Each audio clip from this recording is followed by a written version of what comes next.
Education, Health, and Environment Affairs Committee for today, March 11th, for our hearings. They were delayed. We had some other meetings, so apologize for those that have been waiting long. We have, I believe, 10 bills today on a number of state commemorative days or activities or actions. We will, I'll give you the order in just a moment.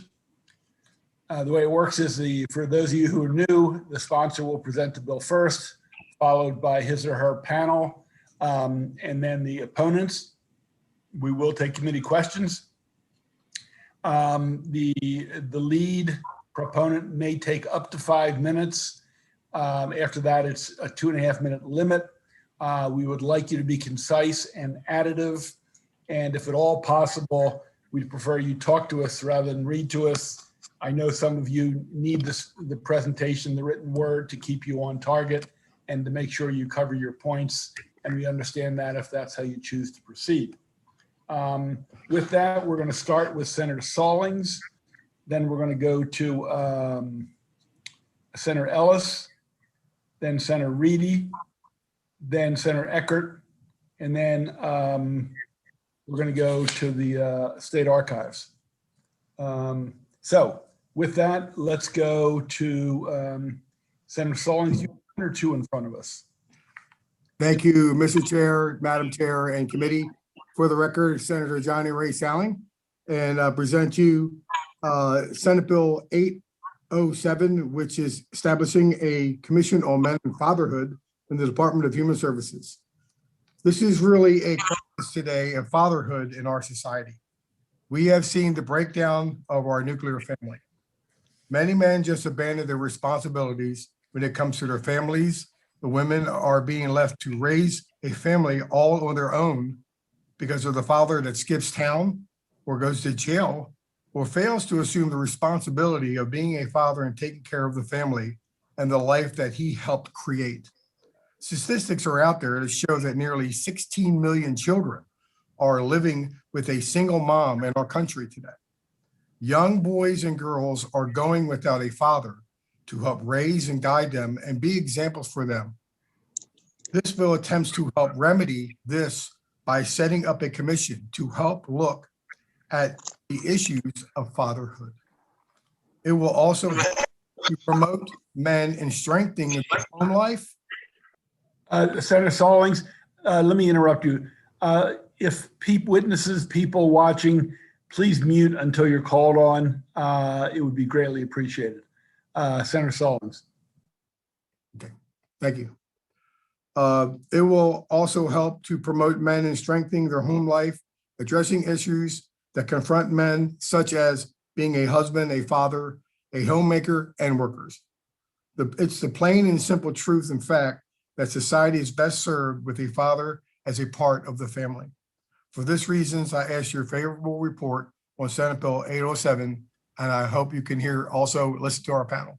Thank you very much. Thank you. And let's go to Vince McAvoy, please. Thank you, Chairman Pinsky, committee, and most especially thank you, Senator Salling, for taking this brave step to help Maryland fathers, its men, its children, its future. Studies detailing the loss of biological fathers are irrefutable. The role of fathers steering and supporting their children are steeped through America's history, but America's great social experiment beginning in the 60s has yielded its fruit. The dividends of this experiment are disappointing, damning, and costly to our children's future. Senator Salling's bill, SB 807, aims to reverse this course of depletion of the reservoir of fatherhood in Maryland. This commission will detail areas and reasons why our biological fathers aren't engaged with their children.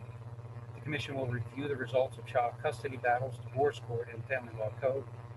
There we often see that mothers 6 out of 7 times receive sole custody, despite law and facts, which would indicate a different ruling from the bench. Why is that? This commission will allow the actual people on the commission and the stakeholders to draw from this information, and the data will be folded into policy efforts to lessen the economic, societal, and relationship impact of family separation. Our state policies attack fathers in ways which increase homelessness, the MGTOW phenomenon, men going their own way, immorality, depression, and suicide. Maryland's fathers are seeing a loss of fruitfulness in the labor market through declines and pursuing career paths and career heights. When our fathers suffer, our children and our families suffer. When fathers are encouraged, their successes. Mr. McAvoy, you have to speak a bit louder. Okay, their successes. Is that better, Senator? Yes. Thank you. Uh, when fathers are encouraged, their successes more than those of any other person in a child's life translate into success for Maryland's children. This commission, as an ongoing entity, just as Maryland's Commission for Women has been, will be able to communicate strategies and develop successes right away to reduce stress, ensure positive, holistic outcomes, save taxpayer dollars, and support fatherhood at a critical time in Maryland's history. The cultural terms failure to launch, teenage drug rehab, and gender confusion are negative, new, and growing trends in Maryland. Hyper increases in autism, alarming school dropout levels, abysmal grades, juvenile crime infests our cities. Who is leading the state of Maryland and its families? A reminder that my written testimony details Maryland senators and delegates affirming this bias, this hate, this attack on fathers, and using their own words and hearing room testimony. Also, it shows the horrible outcomes for men and boys lately, especially regarding education, suicide, and depression. I've asked you to review those charts and data in the same testimony to confirm the truth. It must be done with lies about the rightful role of fathers and men in Maryland, as Senator Salin just mentioned. I'll close by quoting Father James Altman from Father's Day 2020. Louder, Quote, Mr. McAvoy. Quote, we'd have to be brain dead to not recognize that the attack on men, on masculinity, on fatherhood has been a disaster for our country and our countries around the world. And it does, in fact, underlie the current burning and looting. The truth of the matter is this: who is doing the burning and looting? The fatherless. The share of families headed by single parents was 75% among Black families, 58% among Hispanic families, 37% white, 22% Asian. The single most important factor amongst failure to thrive economically is fatherlessness. The single most important factor in drugs and alcohol and crime, it is not race, it is fatherlessness, period. Father Altman closes by saying, until those angry, hostile, and violent towards men, masculinity, and fatherhood, until they Thank you.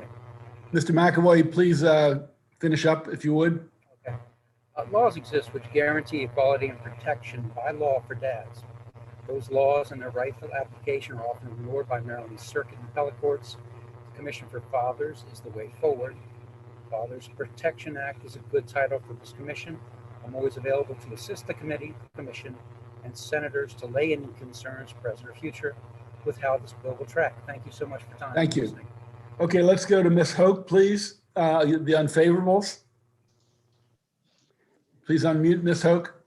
Thank you, Mr. Chair, members of the committee. I'm Kathleen Hoke, a resident from District 11, here today in opposition to House Bill 807, when the General Assembly created the Commission on Women in 1971, after which this bill is modeled. We were living in a time when women were woefully unrepresented in many ways, in employment, elected office, and public recognition of contributions.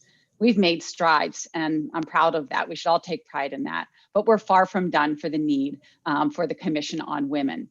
Unlike that commission, there was no underlying justification for a commission on men. And I'll just use two parts of the bill to make this point that really weren't, I think, spoken to by the previous witness or by the sponsor. The bill would mandate that the commission encourage men to seek elected office. The numbers tell us that there's no need for this. We live in a state where we have never had a woman serve as governor, attorney general, or comptroller, our three statewide elected offices. We have no female representation currently in Congress, sadly, and we've only ever had one US senator who was female. And while your House colleagues reveal a better representation of women at 42%, while we comprise 52% of the population, and the notable first ever female Speaker of the House, this body is quite lacking at only 32% representation of women, and never having had a president of the Senate who was female. So there's really no reason to think that men need encouragement to run for public office here in Maryland. The second point is the bill mandates the commission to secure appropriate recognition of men's contributions to the state. And again, the evidence is contrary to with respect to the need for this.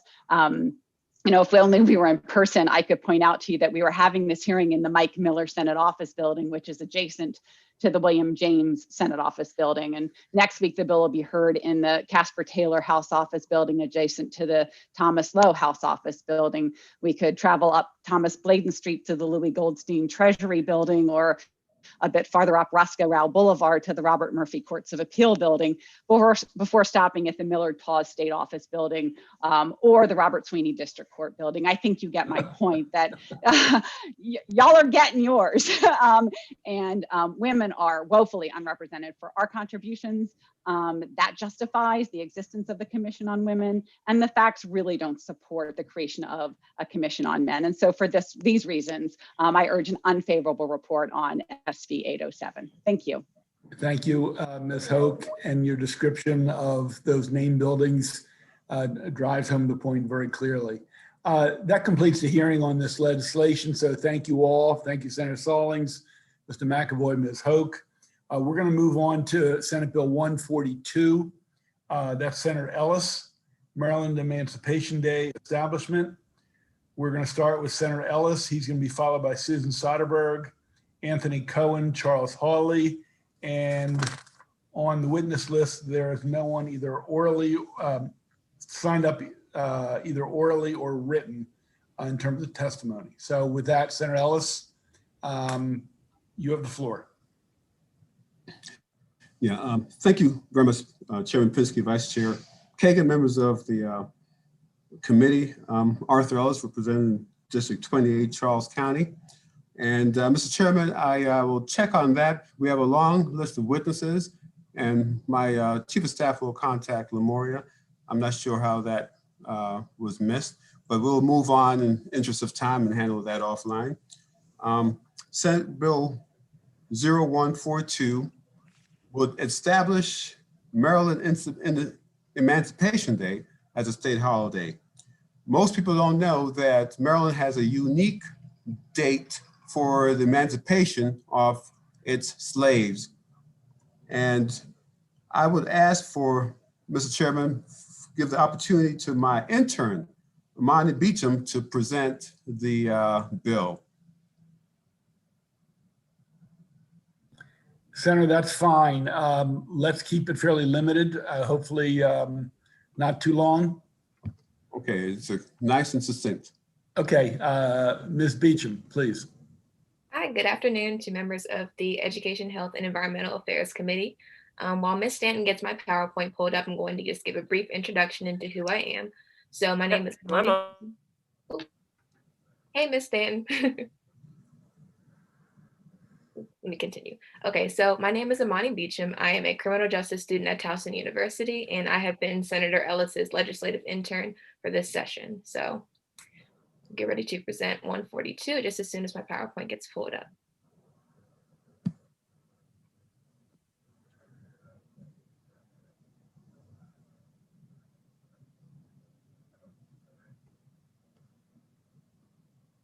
All right, thank you to Ms. Stanton. Go ahead and move to the next slide for me, please. All right, so the purpose of Senate Bill 142 is to establish Maryland Emancipation Day, November 1st, as a state legal holiday, a public school, bank, and state employee holiday. So just last year, Governor Larry Hogan made an announcement which recognized November 1st as Emancipation Day in Maryland. Now, this date is significant because on November 1st in 1864, Maryland slaves were declared free. Next slide, please. So what is the Emancipation Proclamation? Well, on January 1st, 1863, during the third year of the Civil War, President Abraham Lincoln issued the Emancipation Proclamation, which declared that all persons held as slaves in the rebellious states were now free. However, this proclamation was limited in that it only applied to enslaved people who existed within the Confederacy and not the border states. Next slide, please. So President Lincoln justified the proclamation as a fit and necessary war measure in order to cripple the Confederacy's use of slaves in the war effort. Now, emancipation redefined the Civil War, and it turned it from a battle to preserve the Union to one that was focused on ending slavery. And the proclamation also announced the acceptance of Black men into the Union Army and Navy. And by the end of the war, almost 200,000 Black soldiers and sailors had fought for the Union and their freedom. Next slide, please. Now, even though the proclamation had little effect on actually freeing any of the nation's enslaved people, it had enormous symbolic power, meaning that it paved the way for the permanent abolition of slavery in the United States. Now, when President Lincoln and his congressional allies realized that this proclamation wouldn't really have much significance after the war was over, they began working on an amendment, which we now know as the 13th Amendment, which would abolish slavery. And by the end of January in 1865, both houses of Congress had passed this amendment and it was ratified that December. Next slide, please. Now, what is the historical significance in relation to Maryland? Well, on November 1st, 1864, Maryland issued a new state constitution, and this made it so that Maryland was the first state south of the Mason-Dixon line to abolish slavery by a vote of the people, which we know as popular vote, and not by executive decision. This was seen as a victory for enslaved individuals in Maryland, especially because a good portion of the state remained pro-slavery throughout most of the Civil War.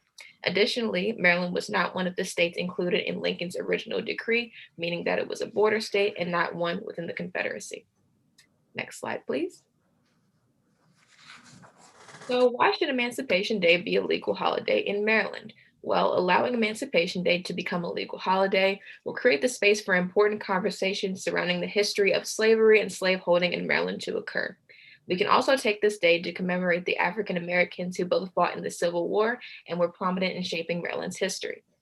Though slavery's influence can still be felt today, this historical event can be used and celebrated as a significant marker in the timeline of complete freedom for African Americans. Now, it's also worth noting that we have Martin Luther King Jr. Day, we have Veterans Day, we have President's Day, where we use these holidays to commemorate these important historical figures. But until Emancipation Day was established just last year, we didn't have anything that, remember to recognize these individuals who basically built Maryland up from the ground. So the sacrifice of these individuals, they wholly contributed to the formation of Maryland, and the commodities produced by them were really fueling the economy back then and then society back then as well.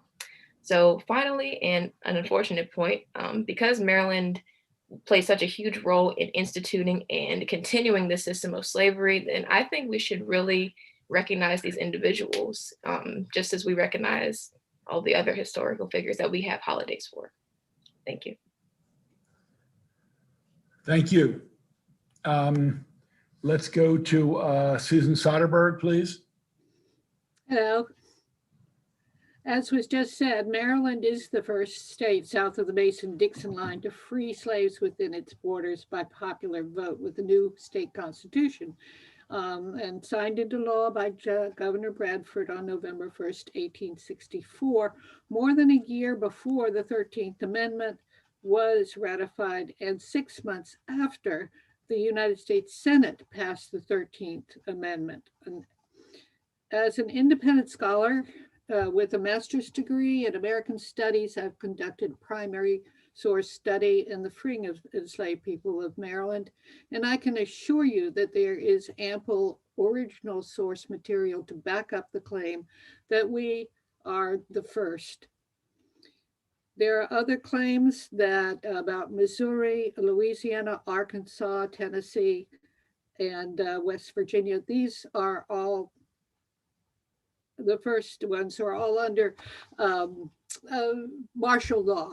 They were only partial states that weren't popular vote, that weren't a vote by the people or even the people's representatives. These were slaves in part of the state that was under martial law by the military government. We were the first to actually free the slaves. We are the first.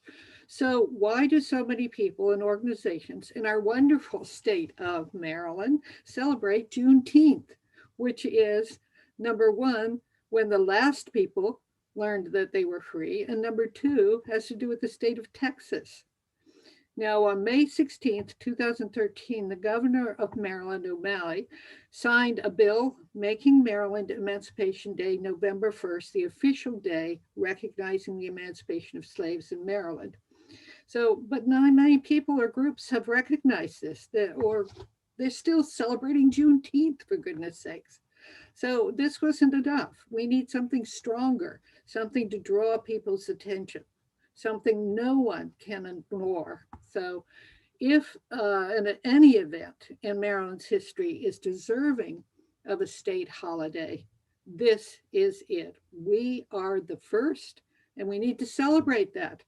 We need an official state holiday celebrating the emancipation of slaves in Maryland.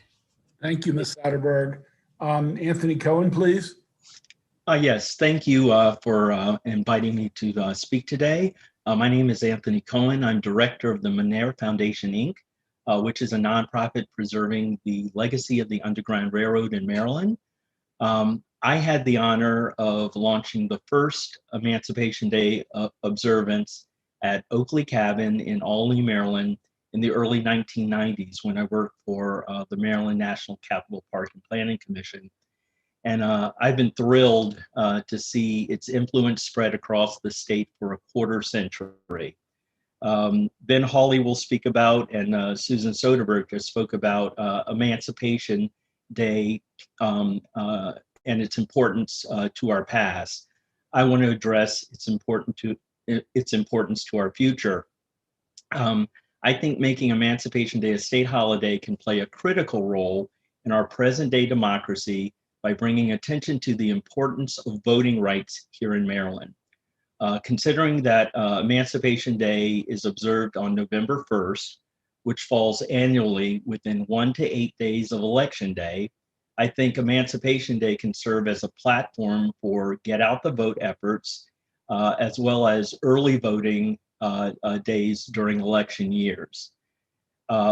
Like the annual Martin Luther King Day observances, which are promoted as a day of service, not a day off, Emancipation Day could be promoted as a day to get out and vote. Passed in 1864 as the first state emancipation by popular vote, a new state holiday can continue to shine the light on the vote, perhaps our most precious right for generations to come. Thank you very much.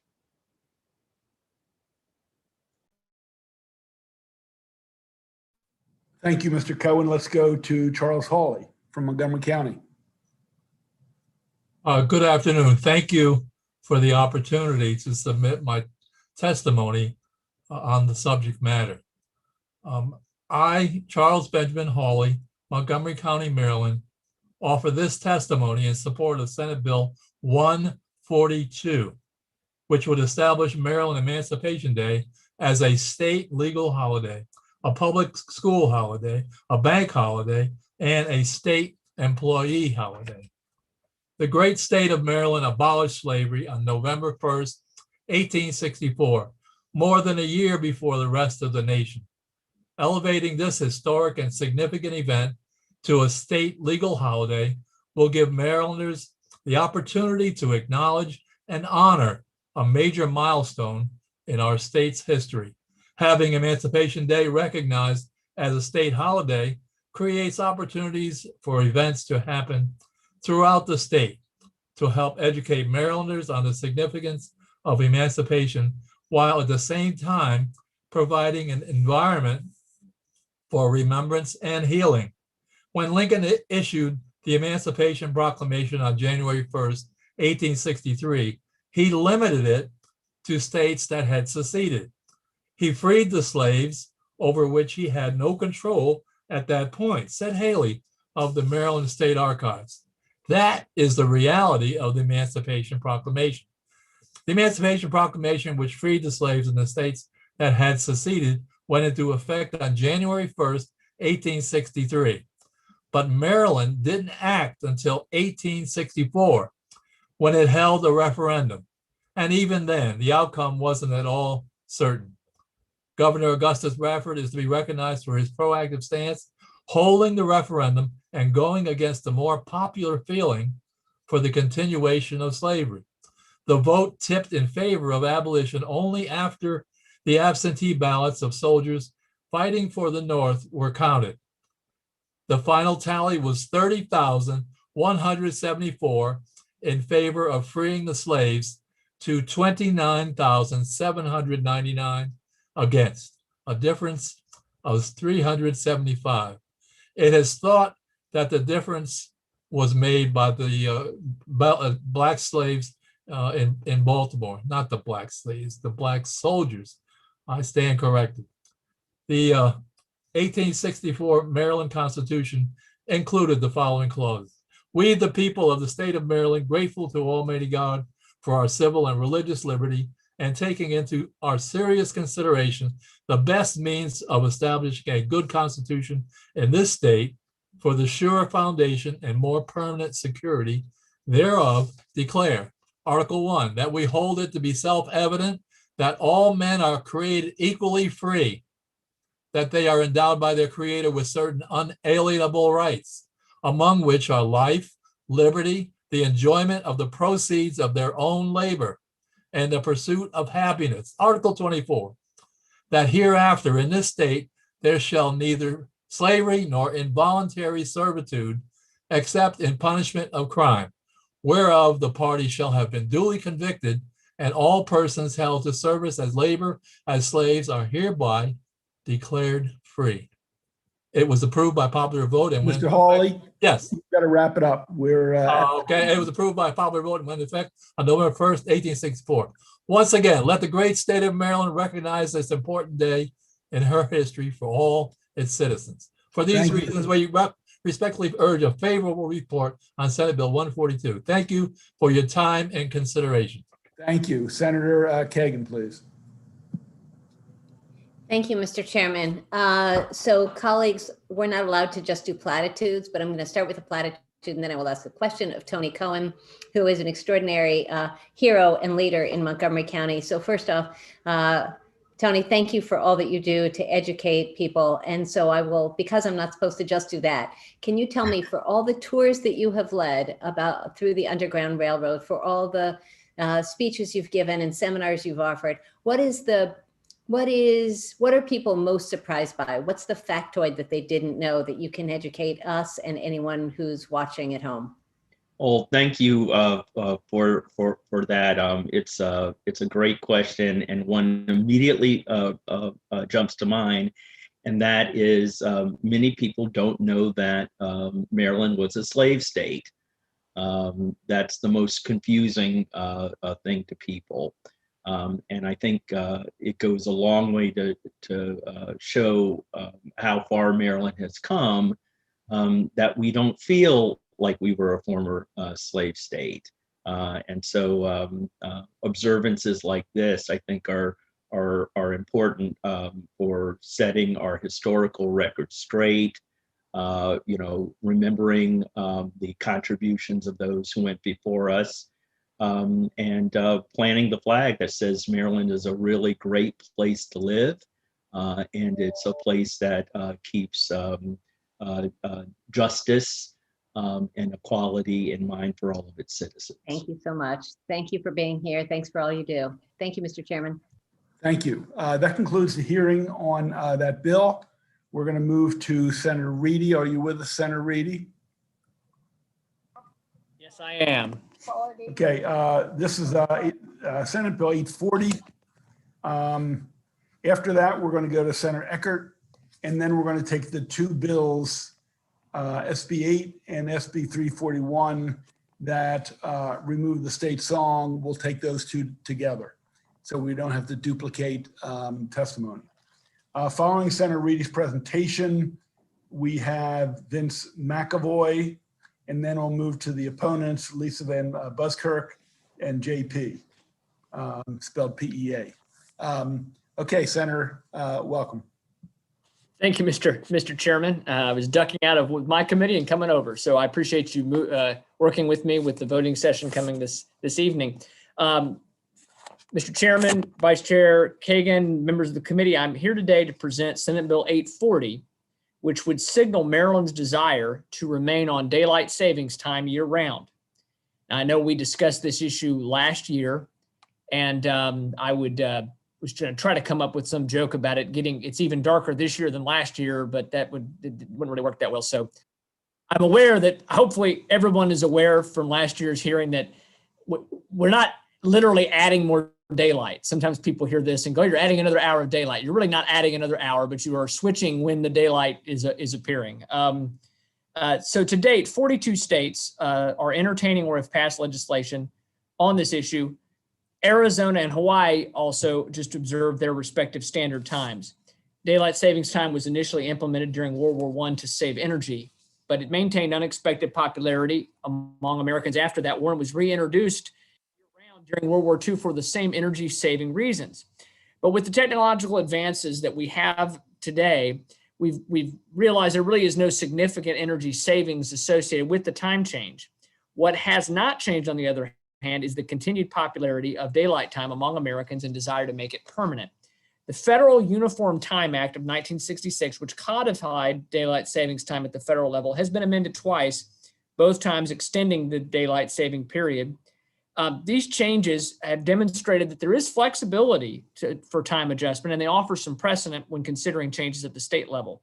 Currently, and the reason this bill is before you, is the Federal Uniform Time Act allows states to adopt the standard time of their current time zone, but not daylight.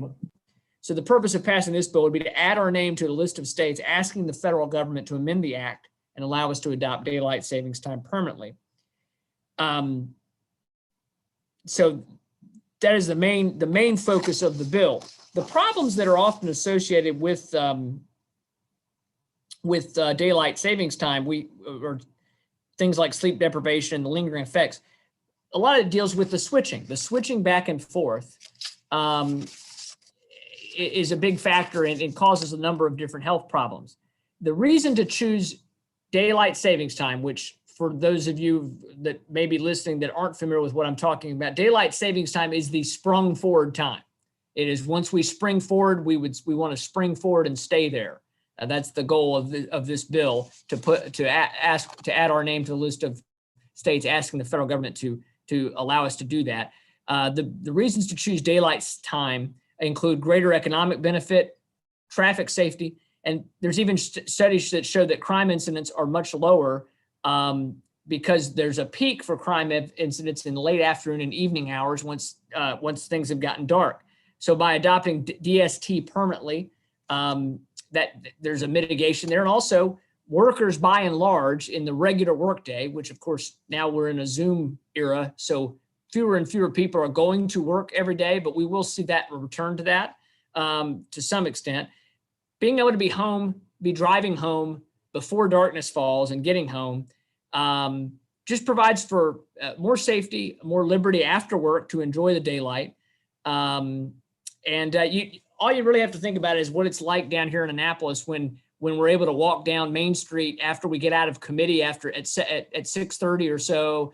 Once the daylight savings time is shifted and it's still light outside versus the cold, dark winter at 5:15. So that's the bill. We cannot ourselves change to daylight savings time permanently without the federal government taking action. The bill seeks to add us to that list of people who want to do it, states who want to do it. So I wanted to present the bill again this year, ask for a favorable report. I understand there's some folks who like the idea of being more permanent, but may like the other time better. Candidly, I come from a family of teachers, including my mother and my wife. They would really love to not get out of class and have it be, by the time they get out of school, be dark or almost dark by the time that they're getting out of school. And so talking to people like that frequently has informed some of my desire to take action on this issue. But it is a nationwide movement. So with that, I'd ask for your support for the bill and happy to take any questions. Thank you, Senator Reedy. Some people may want to amend it and increase our day from 24 hours to 26 hours. Some of the problem. Let's go to Mr. McAvoy, and then we'll take a question from Senator Ellis. Great. Thank you so much, committee. Good to see you again. I want to support Senator Reedy's bill. The switching back and forth I don't think it's conducive for everyone.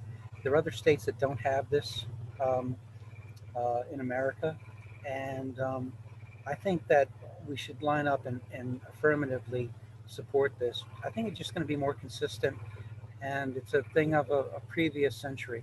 So I urge a favorable. Thank you for your time. Thank you. Thank you for your conciseness. Thank you, Mr. McAvoy. Let's go to the, oh, I'm sorry, Senator Ellis, before we go to the opponents, Senator Ellis. Yeah, thank you, Mr. Chairman. Senator, really, I'm very intrigued by this idea. As a gardener, I hate having no time outside in the fall. You know, the day just disappear, right? And to try working in the garden when it's dark, it's not fun. It's not doable, right? And so I'm curious, though, beyond my own personal like for this bill. So, like, we have a lot of constituents in my district go to work in Washington, D.C., Virginia. So if we do this, right, what kind of effect do you think it will have on folks who have to go to Virginia, go to D.C., Washington, D.C., and come back as far as picking up their kids, as far as confusion and, you know, just workability of having so many folks in the Washington DMV area, District of Columbia, Maryland, Virginia? No, it's a great question. It's one of the reasons why it's understandable why the federal government does not just say any state can just pick their time, because you would have some level of chaos in states like ours, where we're very interconnected with the states around us. You know, Arizona is the only state that stays locked, but they obviously, it's not quite as much of an issue of people commuting back and forth to another state in Arizona. So it would have to be probably a regional approach. So this bill does not, passing this bill does not single-handedly say we're going to do it. It says that we want to be able to do it. We probably would have to unite with, you know, Delaware. Delaware's been considering this too, but Delaware, DC, you know, Virginia. There'd have to be some sort of regional arrangement, I think, for it to work properly. I agree with you. It's not something that we can unilaterally do. Thank you.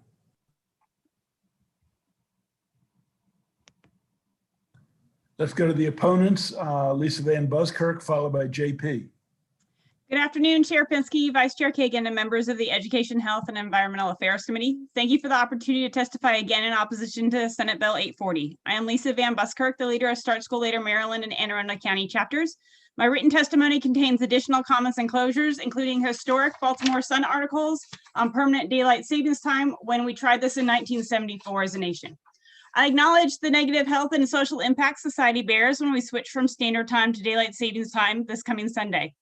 The very day of the 2020 Senate bill hearing, the Wall Street Journal published a story about the negative effects of switching back and forth and the call by circadian scientists to move to permanent standard time and do away with daylight savings time, the complete opposite of this proposed legislation.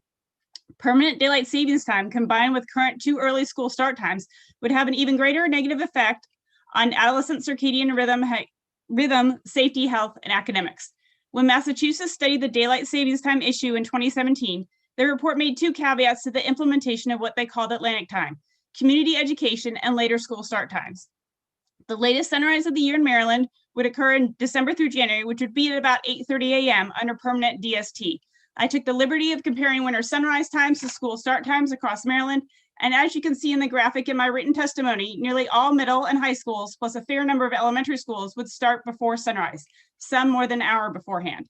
But it's not just the bell times we need to consider, but the fact that so many more Maryland students will be picked up by a bus or walk to school in the dark during the winter relative standard time. This is a safety issue. As the Massachusetts report acknowledges, one way to avoid the downside of year-round DST for school-age children would be to delay school start times until there is sufficient daylight for safe travel. Many Maryland students ride buses for an hour, coupled with having to be at the bus stop 10 minutes early and arriving 15 to 30 minutes before their school starts.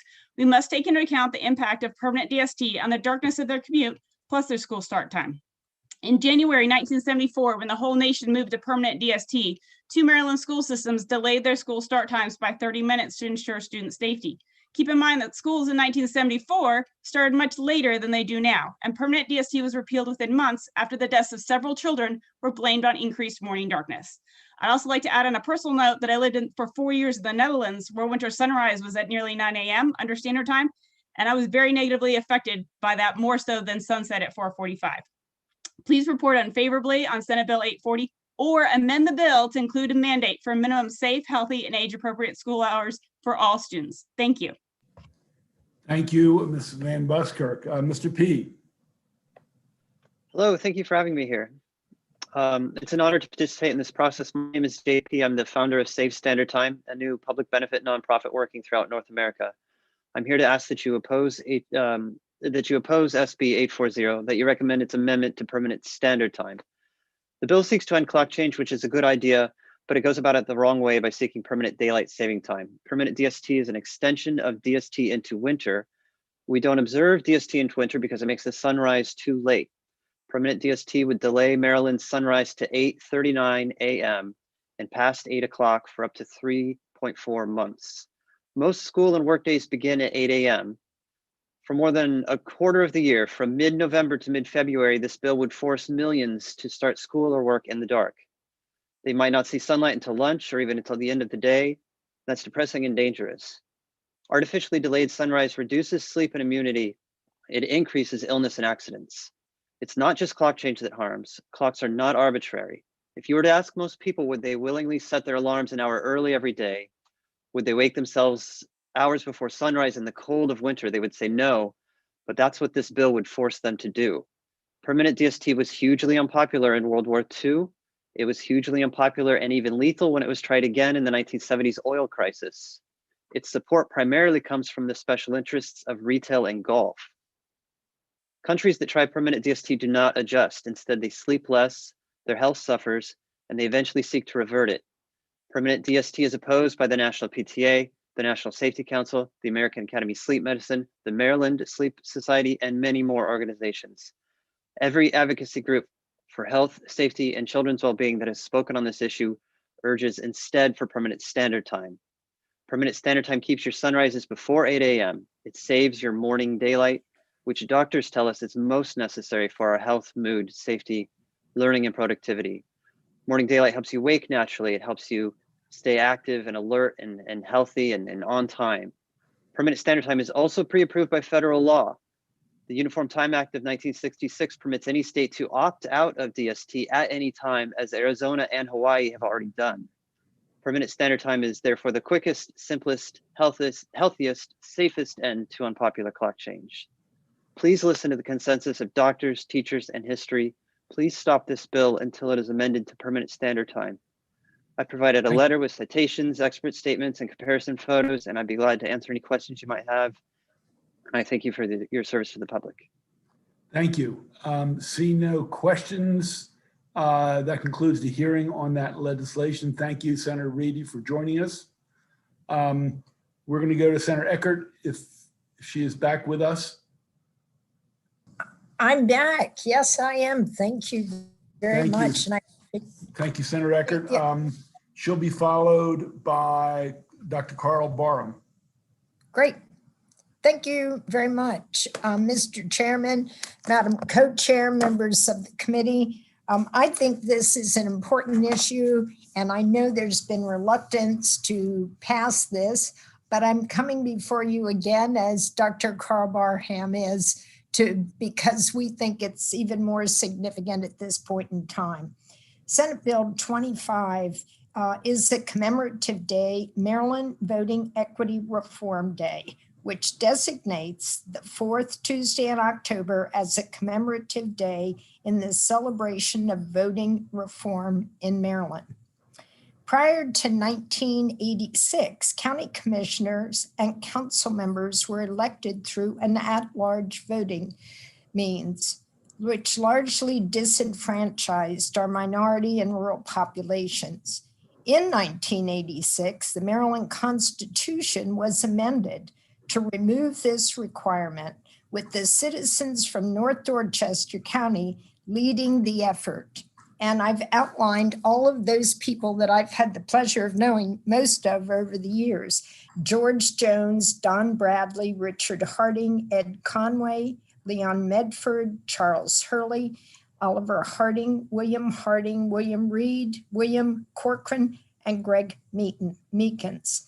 This bill simply celebrates and commemorates the efforts of these men. In addition, the bill celebrates voting equity for minority and rural citizens across Maryland. I appreciate your consideration. Dr. Carl Barham will give you more information about that, and I urge your favorable consideration and ultimately recognize this day. And Dr. Barham. Dr. Barham, welcome. Please unmute, You're- sir. He's muted. You need to click the Can microphone. you hear me There now? it is. Perfect. Okay. Yes, Thank you, you're sir. good. Good afternoon. Thank you, Okay. sir. Good afternoon. Thank you. I'm speaking on behalf of the Historical Freedom Shrine Advocacy Team located in Dorchester County. I'm going to highlight for you and share with you 6 reasons why we strongly support Senate Bill 25. First, it confirms that the right to vote is a core value guaranteed to us by the Constitution. Voting is the one opportunity that makes us equal as citizens. It is our great equalizer in a democratic society. Exercising this right will improve the quality of life for many citizens. Second point, it can serve as a reminder of motivators during election time for us to reconnect and dedicate ourselves in exercising the power to vote. Next point, it provides a model how 10 brave, bold men, 8 white and 2 African American, work together to improve through the political process how to make our county and state a better place to live. Next point, it represents a rich legacy that we can pass on to our children on how we fought for fairness and equal access to voting rights. It memorializes the work of 10 men by having erected in their honor in 1987 a 20,000-pound blue granite monument in Dorchester County. It confirms that amending the Maryland Constitution in 1986 by changing from a system of at-large voting to district voting continued to increase racial minorities' leadership and participation at the local, state, and the federal level in the workforce. Finally, you are encouraged to visit Dorchester County to see and learn about this historical memorial. The monument is officially called Freedom from Political Persecution and Tyranny. However, it is more popularly known as the Historical Freedom Shrine. I ask that you give a favor recognition of this request. Thank you. Thank you, Senator. Thank you, Dr. Barham. That concludes the hearing on Senate Bill 25. Now we're going to take 2 bills at once, Senate Bill 8, Senator Kagan, and a bill the chair introduced by request from the State Archives. We're just going to consolidate the proponents and the opponents so they'll speak because the bills are very similar. So we will start with Senator Kagan, followed by former Senator and always a Senator Howie Dennis, Mr. Pappenfuss. Then we'll have Mr. Baker, and then we will go to the who will be Mr. Klima and Mr. Zebulon. So with that, Senator Kagan, please. Thank you very much, Mr. Chairman. Colleagues, this is not a new issue, nor is it complicated. For the record, I'm Cheryl Kagan, very proud to be the senator for Gaithersburg and Rockville. And before I start, I want to pay my respects to my predecessor, Jenny Forehand. For many years, she used to work on repealing the state song. This is the 3rd year I've brought legislation to do that. And it's with this year, with the events of recent past, the murder of George Floyd and Breonna Taylor, the uprising and the greater sensitivity. This is the year that it's finally time we must repeal Maryland's offensive Confederate-themed state song. Jenny Forehand worked on it for a long time, and I used to think it was a little bit silly. But when you read the lyrics and you see that Abraham Lincoln, President Lincoln, was referred to as a tyrant, as a despot, we were referred to as Northern scum if there was any opposition to the Confederacy, and much more. So there have been conversations about repeal and replace. This bill simply puts brackets around the state song. It simply repeals the state song. We have so much on our plate this year. We have to worry about educating our kids during a pandemic. We have to worry about vaccination and small businesses and redeveloping our cities and towns, our state's economy, and so much more. This is important, but we need it to be brief and not take a lot of our time. Because of that, I'm not going to take much time. I have great witnesses. Let's be brief. Let's get this done. Thank you, Mr. Chairman. I defer to my wonderful witnesses. Okay, first I have on the list Senator Dennis. Howie, are you here?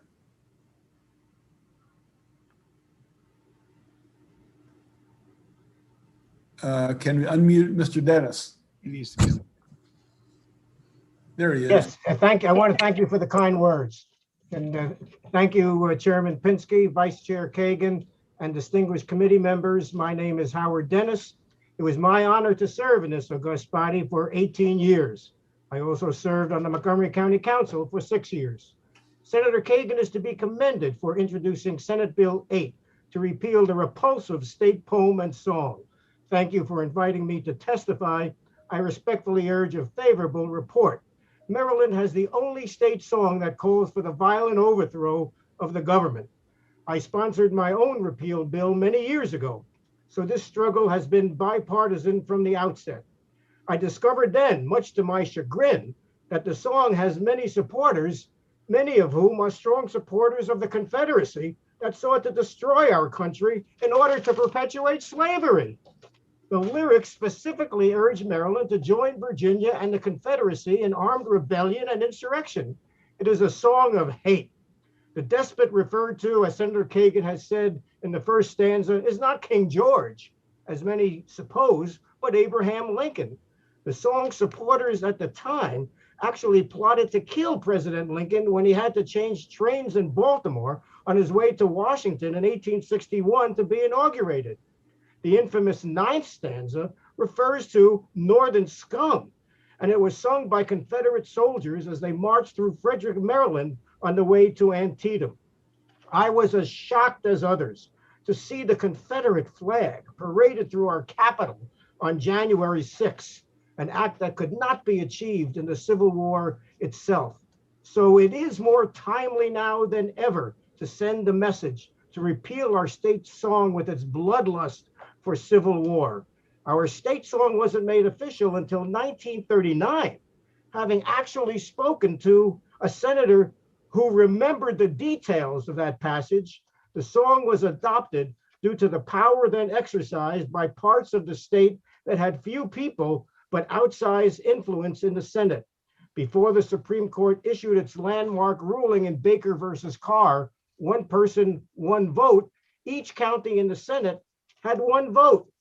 One of the presidents of the Senate I served with was William S. James of Harford County. One night at a Baltimore Orioles baseball game, Billy James told me he couldn't sing the state song. When I asked him why, he pulled out an old black and white photo he always carried with him of an ancestor who was killed fighting for our country in the Civil War. I asked President James if he would testify in favor of repealing the state song if I put in a bill. He said yes, and did so. While the legislation obviously didn't pass, the Speaker of the House at the time, Ben Cardin, took an active interest in it. In subsequent years, he sponsored and supported his own efforts to change the song. The song is bad history.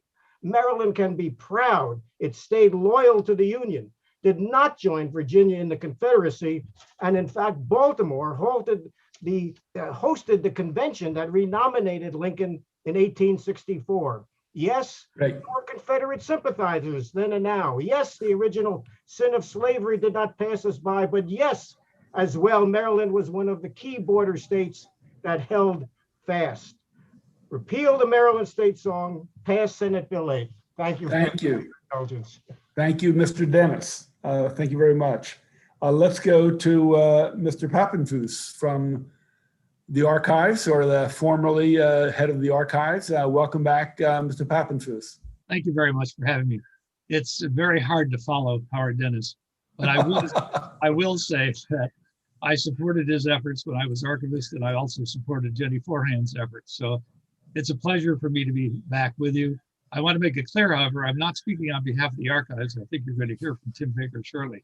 But let me just sort of try to briefly summarize what I provided the committee. I come to you today in support, excuse me, Senator Pinsky, did you say something? Because I didn't mean to. Okay, sorry. I come to you today in support of Senator Cheryl Kagan's bill to abolish the state song, Maryland, My Maryland.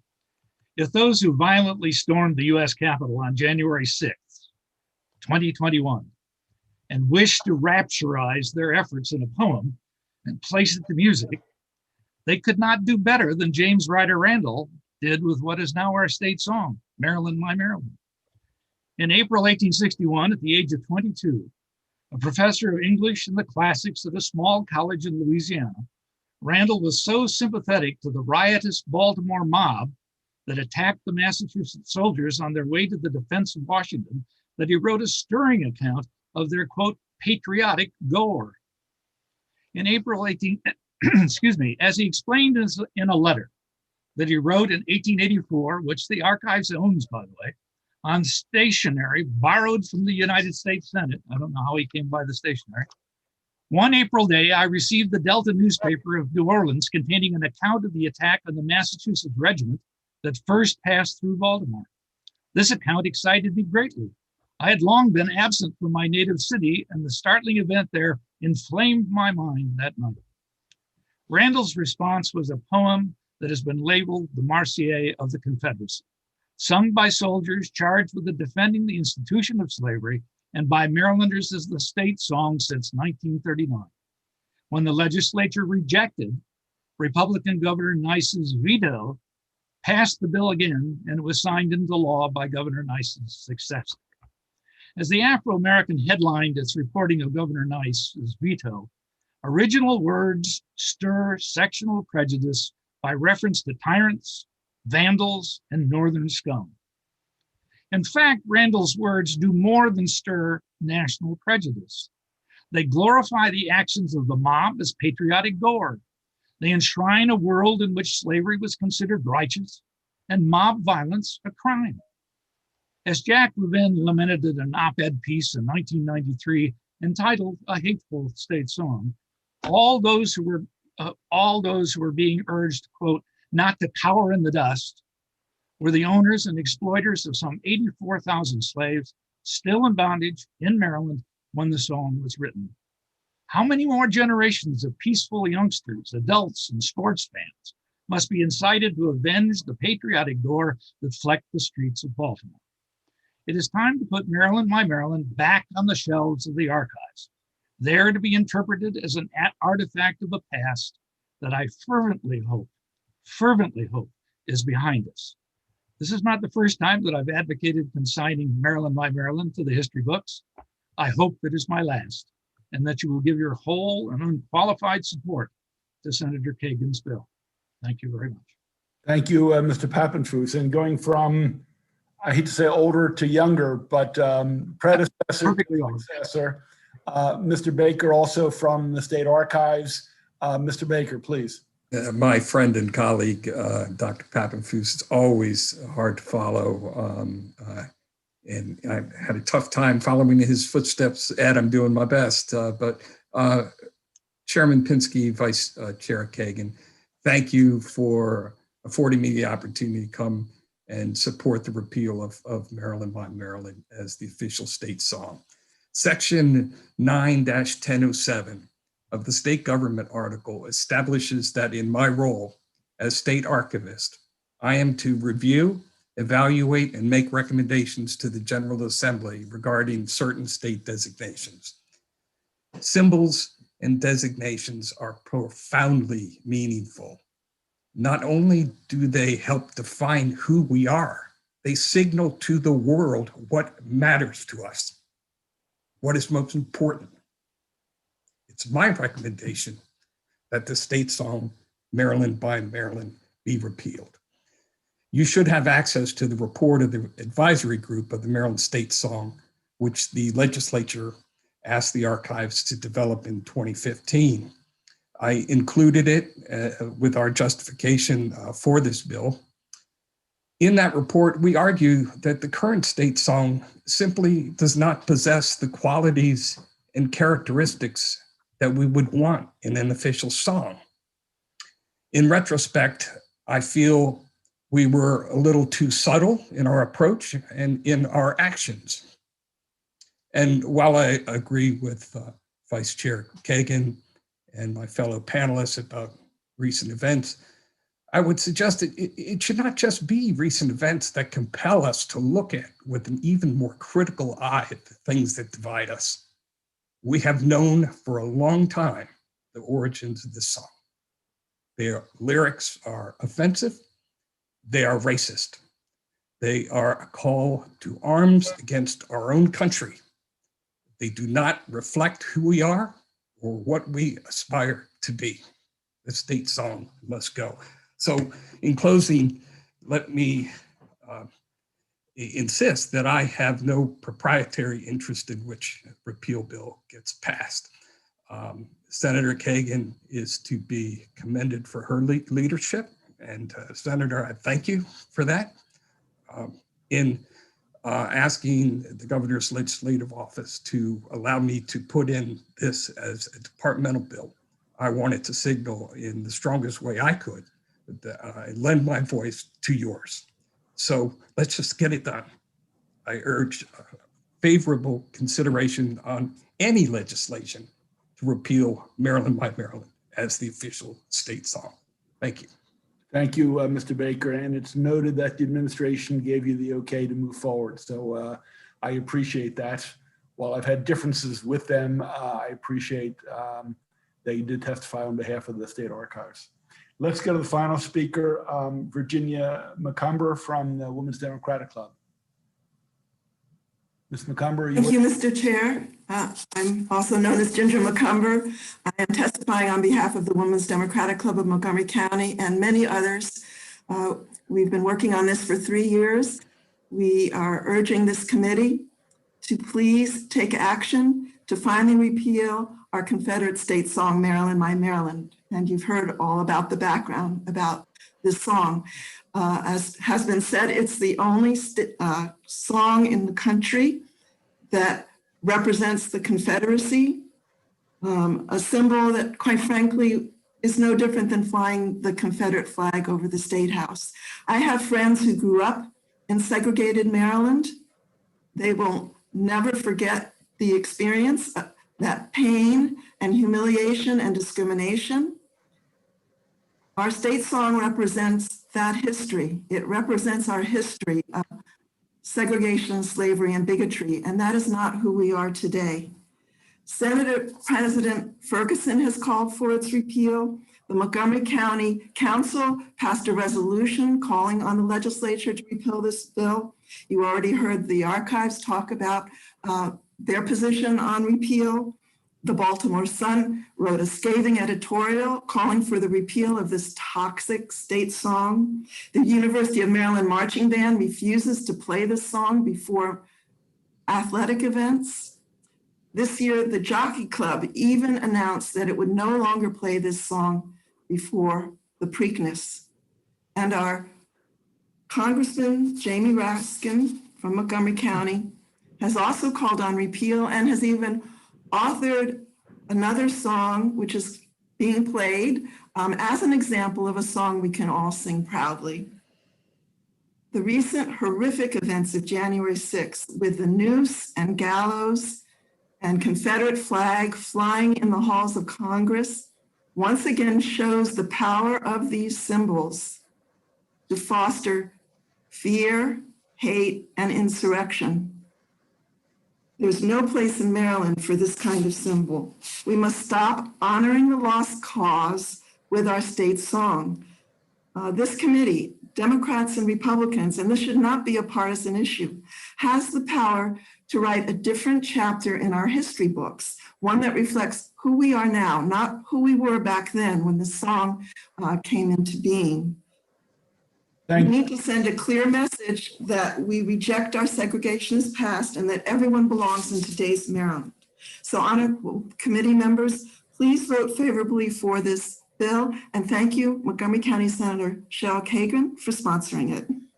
Thank you. I did, Senator Ellis, I'll get to you in one moment. I did see favorable with amendment. Scott Weber, Mr. Weber, are you with us? Yeah. Yeah, do me a favor, sir. Speak to the amendment. We've already heard testimony on the fundamental part of the bill. So if you would focus on the amendment. Very good.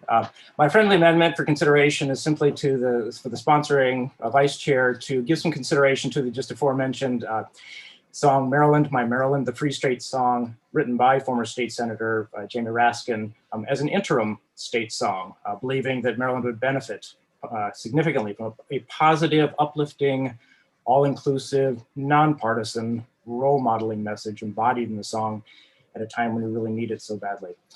In the alternative, or additionally, I'd ask that the song posse be commissioned to go find this song and bring it to Annapolis. For other than a brief appearance on Facebook, it has not been seen or heard since it first surfaced months ago. I think it should be subpoenaed, Ducis Tecum, both melody and lyrics, to appear before this committee for a full hearing, hopefully in stereo, if not full surround sound. I ask the committee for a favorable report as appropriately amended by my written testimony. Thank you. Thank you, Mr. Weber. And you know, Mr. Papenfuss mentioned another song. I'm not sure we can expropriate La Marseillaise. It worked in Casablanca with a few different words. It's pretty stirring. Senator Ellis.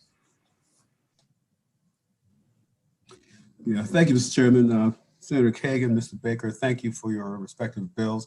You know, being a graduate University of Maryland, being a Terp, you know, I remember that song, and I'm just really sinking in the words. And so thank you for that, for being articulate about that and coming out in support of this repeal.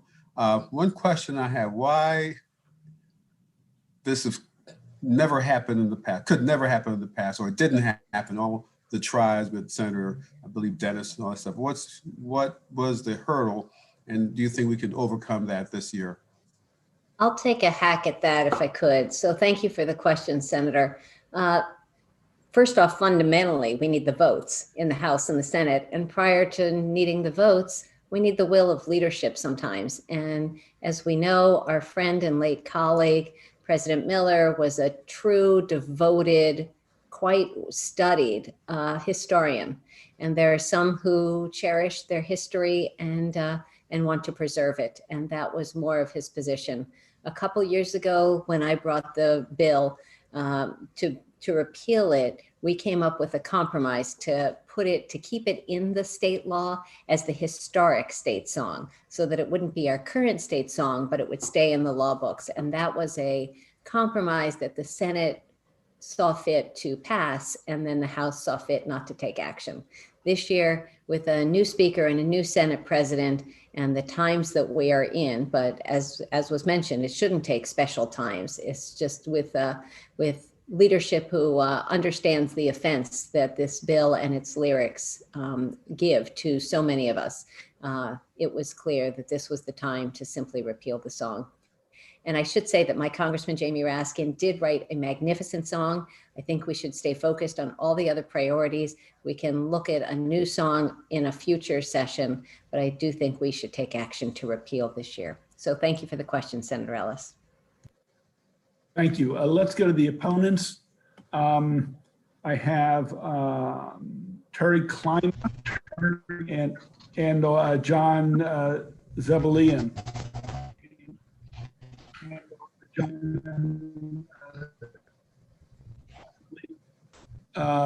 That's not working. Mr. Clymer, are you with us, and can you unmute?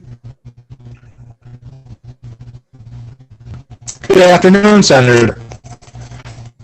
I appreciate this opportunity to testify. Mr. Clymer, are you with us, and can you unmute? We're getting feedback, Mr. Clymer. If you have YouTube open, can you close it?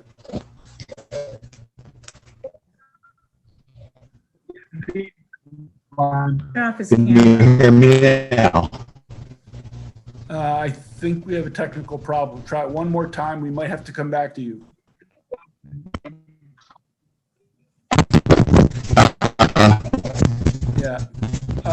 Mr. Can you hear me now? I'm sorry. It was fine until recently. Mr. Klima, we're going to have to come back to you. Get it fixed at your end. I'm sorry. Why don't you unmute mute for the time being and work on it, and we'll go to Mr. Ebelian. All right, sir. Can you hear me now? No, it's cloudy and buffering, and we have some serious problems. Testing. Okay, is Mr. Zebelian with us? I'm with you, Senator. Come back to me, please. I'll try to. Yes, sir. Mr. Zebelian, please. All righty. Good afternoon. I'm adamantly opposed to the repeal of Maryland, My Maryland state song. It speaks to the most tumultuous period in Maryland's long history. Maryland, My Maryland drips history. Few people are knowledgeable of its verses or origin. It's no longer taught or sung in Maryland public schools, unlike when I was in elementary school. Some claim that the song is racist, yet there's not a racist word in it. It speaks of despotism, and despot fits Mr. Lincoln's administration. Maryland had not seceded, yet her citizens were denied their constitutionally guaranteed protections as Lincoln unilaterally suspended the right of habeas corpus. And never mind that the Constitution only allows temporary suspension when authorized by the legislative branch, not the executive branch.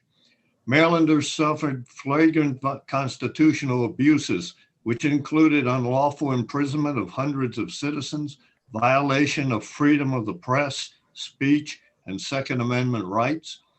Talbot County Circuit Court Judge Richard Carmichael was literally dragged from the bench during court by federal troops and pistol whipped before being incarcerated in Boston for signing writs of habeas corpus.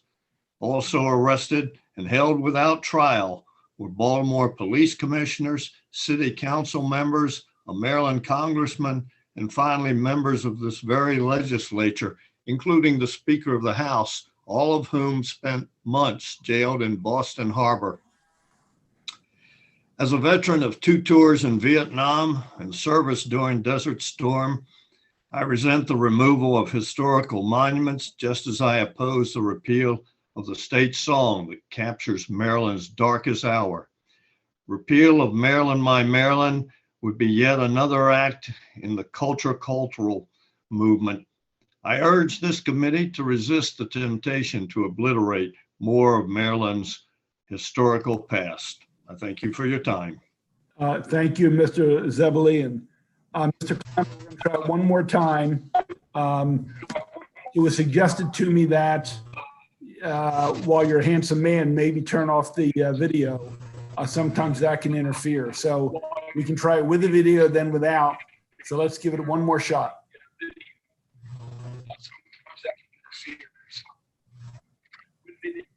You're on, Mr. Klima. All right, Senator, can you hear me now? No, try it one more time. Last time. Can you hear me now? Better. I'm sorry, can you hear me? It's better. Yes, let's try that. Can you hear me now? This sounds like. Can you hear me now? I'm going to speak loud because I'm not sure what's good.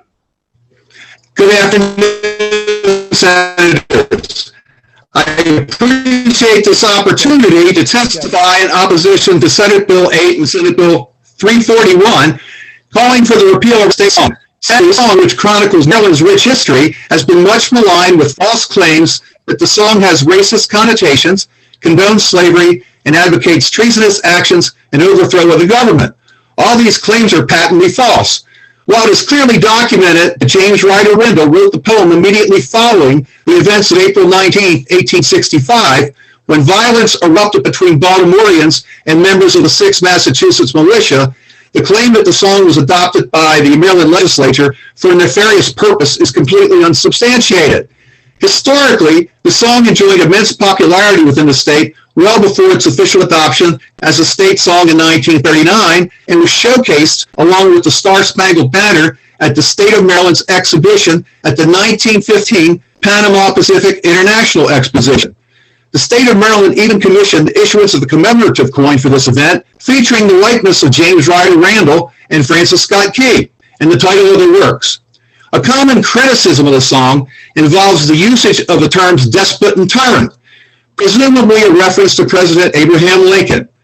How else would one describe the untold constitutional usurpations and deprivations suffered by Marylanders at the hands of an occupying military force? Examples of such treatment include the suspension of habeas corpus, the arrests of members of the Maryland legislature suspected of having Southern sympathies, arrests of newspaper editors for views deemed acceptable by the Lincoln administration, vote manipulation, threats to destroy Baltimore City from cannon placement on Federal Hill, and the illegal and unconstitutional arrest of Maryland citizens.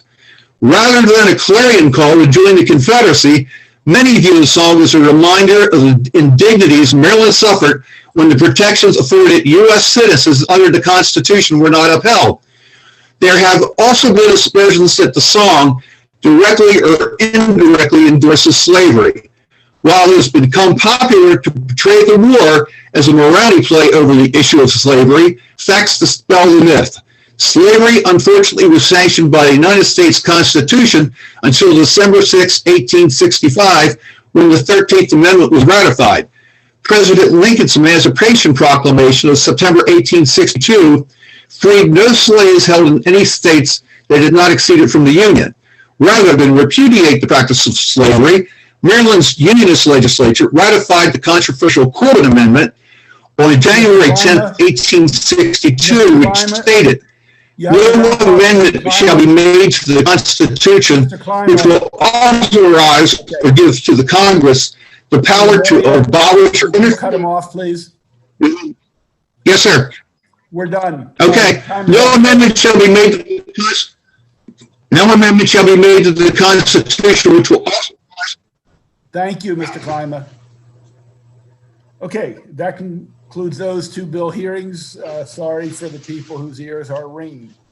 We're going to move to 303. I apologize. I see the Secretary of Veterans Affairs. I would have liked to have gotten him on sooner. I apologize, Mr. Secretary. Senator Patterson, commemorative days, Tuskegee Airmen Commemoration Day, be followed by, we're going to have Mr. Owens go first, then go to Jerry Burton, and then Captain Marcel Trott. Okay, thank you, Mr. Chair and committee members. Thank you for the opportunity to again sponsor this bill, this year being Senate Bill 303. And in the interest of time, and because this bill was before this very able and kind committee last time around that voted 11-0 to move this bill forward, I'm going to cut through the chase a little bit and save a little time because I understand one of our visitors has a little short video that he'd like to present to the committee. But I would just say that there are 9 other states that have already enacted this law, pending right now in New York and South Carolina. And those who might be interested in knowing who have already adopted the law, Arizona, Colorado, District of Columbia, Florida, Minnesota, and Virginia. This is very dear to my heart and many of those in my district and throughout the state of Maryland.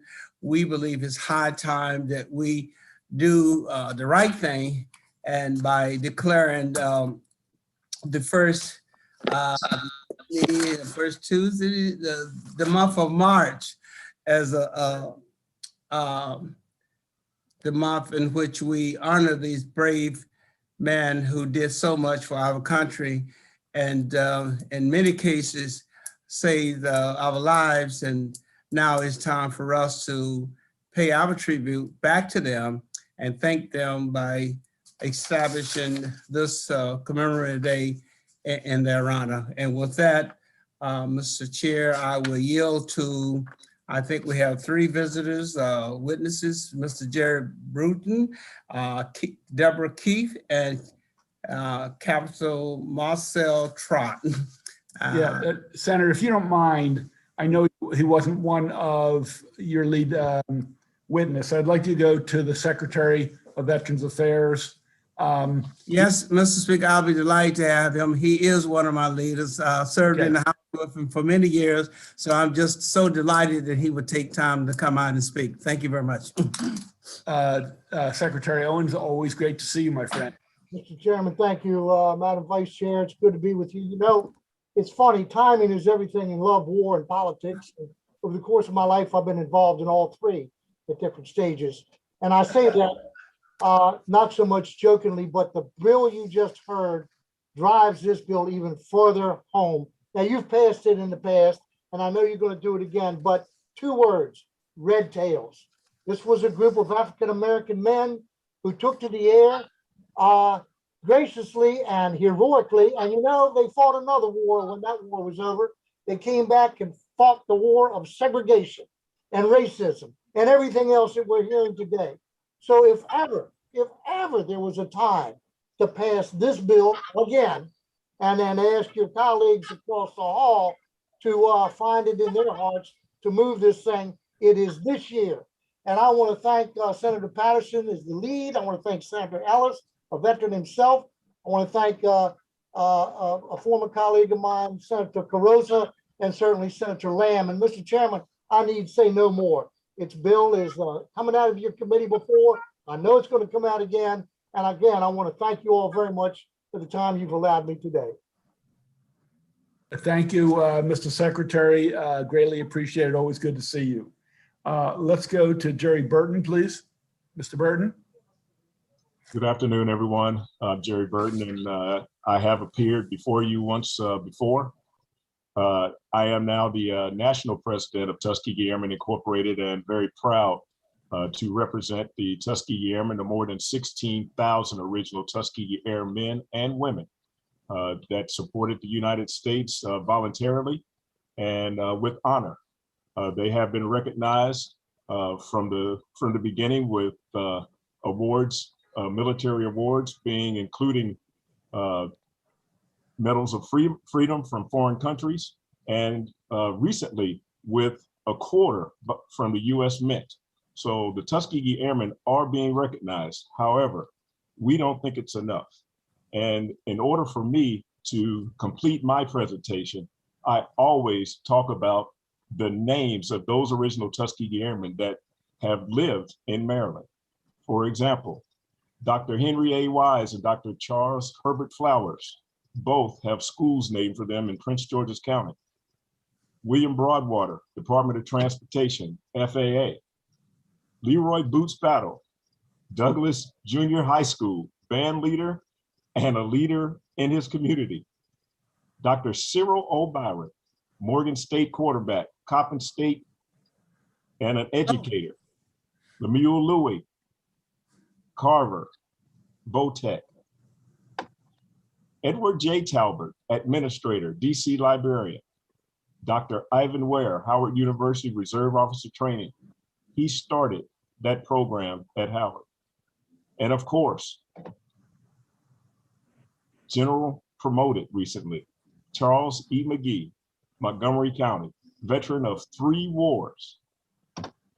Again, you've already talked about that there are a couple of people that are following me, so I will not read my full testimony. I submitted the written to you, but we believe that the 4th Thursday in March, moving forward, is an important day for us to reserve for Tuskegee Airmen Commemoration Day. And we hope that once again, this body moves it forward, and then it is fully ratified under State Bill or Senate Bill 303. And I don't have the House bill written, but we hope that at this time that it moves forward and we are all celebrating together next year. Actually, we're going to celebrate this year, for those that don't know, but we're going to celebrate the 4th Thursday in March no matter what. So we Thank you. appreciate your time. Thank you, Mr. Burton. Let's go to Ms. Keith, Deborah Keith. Yes, thank you. I am here today also, everyone, to remember and establish that justice should prevail in many areas, such as the Tuskegee Airmen experience. We are continuing to fight for justice, as you know, all over the United States and to defeat the injustices in and around our country. So I am here today to express the urgency and not to forget over those 16,000 men and women in World War II that fought and helped win the war, such as my uncles. Both were fighter pilots and Captain John Ellis Edwards from a small town in Steubenville, Ohio, who flew the 332nd of the 99th Fighter Group, along with Chappie James, flew with the 332nd of the 99th. And along with Chappie James and Brigadier General McGee flew in their P-51 planes, famous known as the Red Tail plane. My uncle, Captain John Ellis Edwards, shot down 2 German 109 Meg planes over France and Italy, where my background is showing, and received and was recognized with several Oakley thing? And the Distinguished Medal of Honor. I am only here standing in the footsteps of success because they exemplify the preservation, the determination, and the faith to protect and proceed as I have becoming a doctor of natural health. I'm a graduate of Howard University, a director in the East Coast chapter, Tuskegee Airmen Incorporated.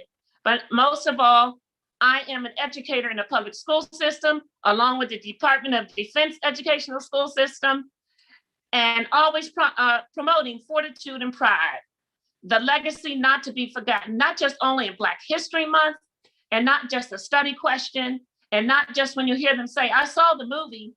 This is not a single event, but a community event that school systems, do you know, now are making it not an option anymore, but mandatory to know Black facts. And so to keep the legacy alive, my friends, that is why we need to commission a Tuskegee Day. To be recognized, as Jerry Burton has said, our national president, the 4th Thursday in March, which after 80 years of tough labor and the finest men and women, George W. Bush awarded the Congressional Gold Medal of Honor. And as you know now, we have the mint coin that is real money. Thank you, Ms. So Keith. that's You the mission have of to wrap up. State of Maryland. Thank you for amending the bill for the Tuskegee Airmen. I appreciate your consideration for this bill as it exercises all veterans that should be equally and justice for all. Thank you. Thank just you. one question. Your background, is that Cinque Terre? Cinque Terre, I'm with the Fairfax County School Systems. No, your background. Oh, that's Ramatana, Italy. Sorry. Okay. Thank you. Ramatana, Italy. There's the plane up there. Just wondering. Okay, let's, any questions? If not, oh no, we have Captain Marcel Trott. Ms. Stanton, this is.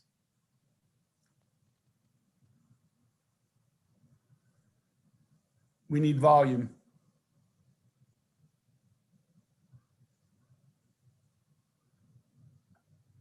It's turned all the way up.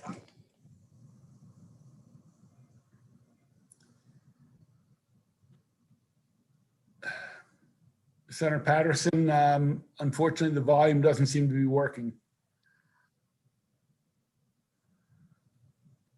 Well, it's not, we're gonna have to pass on that, Senator. Okay. Perhaps we can up and I can provide it to the committee at a later date. Yep. Okay, questions for the senator or his supporters? There is nobody signed up in opposition. If not, that concludes the hearing on that bill. Thank all of you for your patience and your testimony. Ms. Stanton, is Mr. Rosapep here? Senator Rosapep? Yes, he is. Okay, Senator Patterson, we're going to come back to you for your last bill. That'll be fine. Thank you. Okay. Senator Rosapep 358, Commemorative Days, Pongal Day.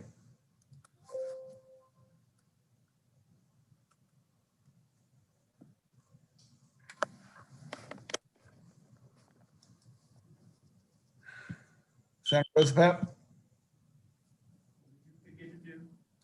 Forgot to plug. I'm sorry? Yeah, so he's showing on here as having 2 accounts open here, so I'm not sure. Maybe he's just signed in. Senator Rosapap, on one you're muted. Apparently you're showing up. I'm here. Okay. Great, thank you. I just got back on. I had to go out. So which bill are we taking first? Pongal Day. Great. Well, thank you. The committee's familiar with this bill. We've had it in several times before. And I won't belabor it. We have experts here know much more about it than I do. But the essence of it, the reason I feel strongly about this bill as I do the additional bill that you'll be hearing, is that, and frankly, these earlier discussions you all have had today, that I've listened to some of, reinforce it. I mean, we're at a time in our country where there's too much ethnic divisiveness, too much conflict, too little understanding of other people who may have some different heritages than ourselves. And I feel very strongly that when, particularly with immigrants, when people come to this country, they contribute to this country, when they organize themselves to be participants, and they say they want to be part of our social fabric in the United States and in Maryland, and would like recognition for their important cultural traditions, it's all upside to do that. It's all about diversity. It's all about inclusion. We can't do enough to recognize good people doing good things in our community and promoting their traditions, and that's what this bill is about. Thank you, Mr. Chairman. Thank you. Let's go to Grace Williams, please. Yes, we have a video.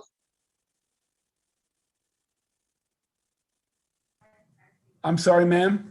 There is a video, 2 minutes video. No, we're not showing videos, ma'am. Okay. Just please share with us. All right, that's fine.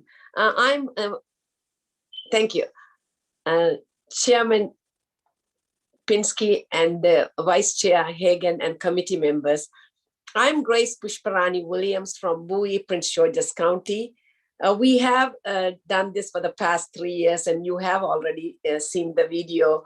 This is a Pongal Day commemorated in all over the world. There are about 74 million Tamils around the world, and Pongal is the first day of the Tamil New Year. Tamil is the oldest language in the world and one of the classical languages in the world, one of the 7 classical languages of the world.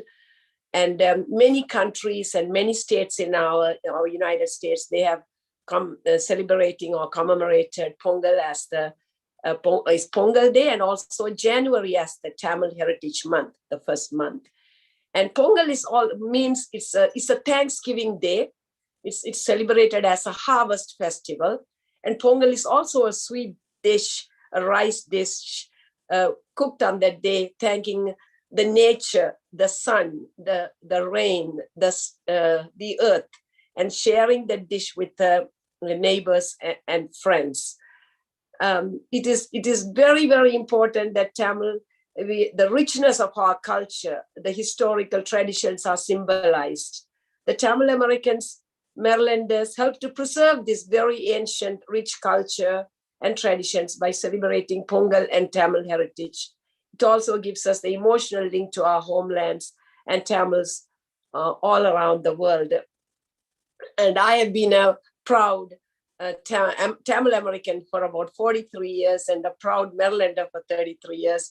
And I feel like this is the year that we definitely would like for this bill to be recognized and commemorated. So once again, I thank you and asking for your support for Senate Bill 358. Thank you. Ms. Williams. Questions for Senator Rosapap or Ms. Williams? Seeing none, that concludes the hearing on the SB 358 Pongal Day. We're going to go to Senate Bill 667, also Senator Rosapap, Deshane Day. He'll be followed by Dr. Cheyenne Corky, Honorable Consul. He'll have to introduce himself, followed by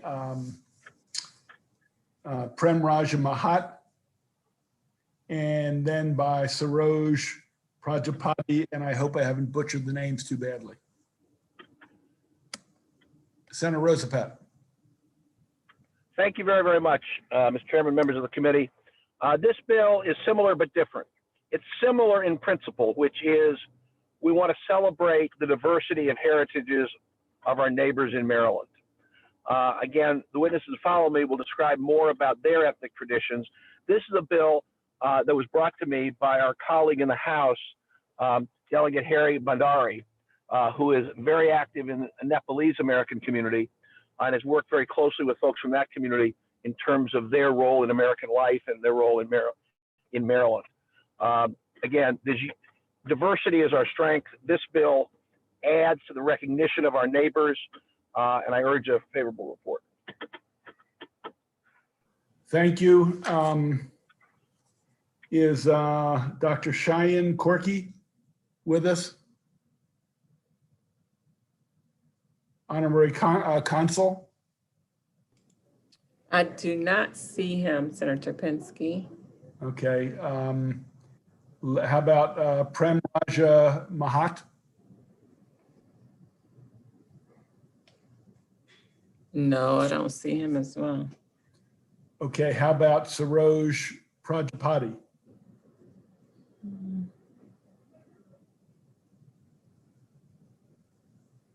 No. Okay. Well, any questions for the good senator on Duchesne Day? Senator, I do have one quick question.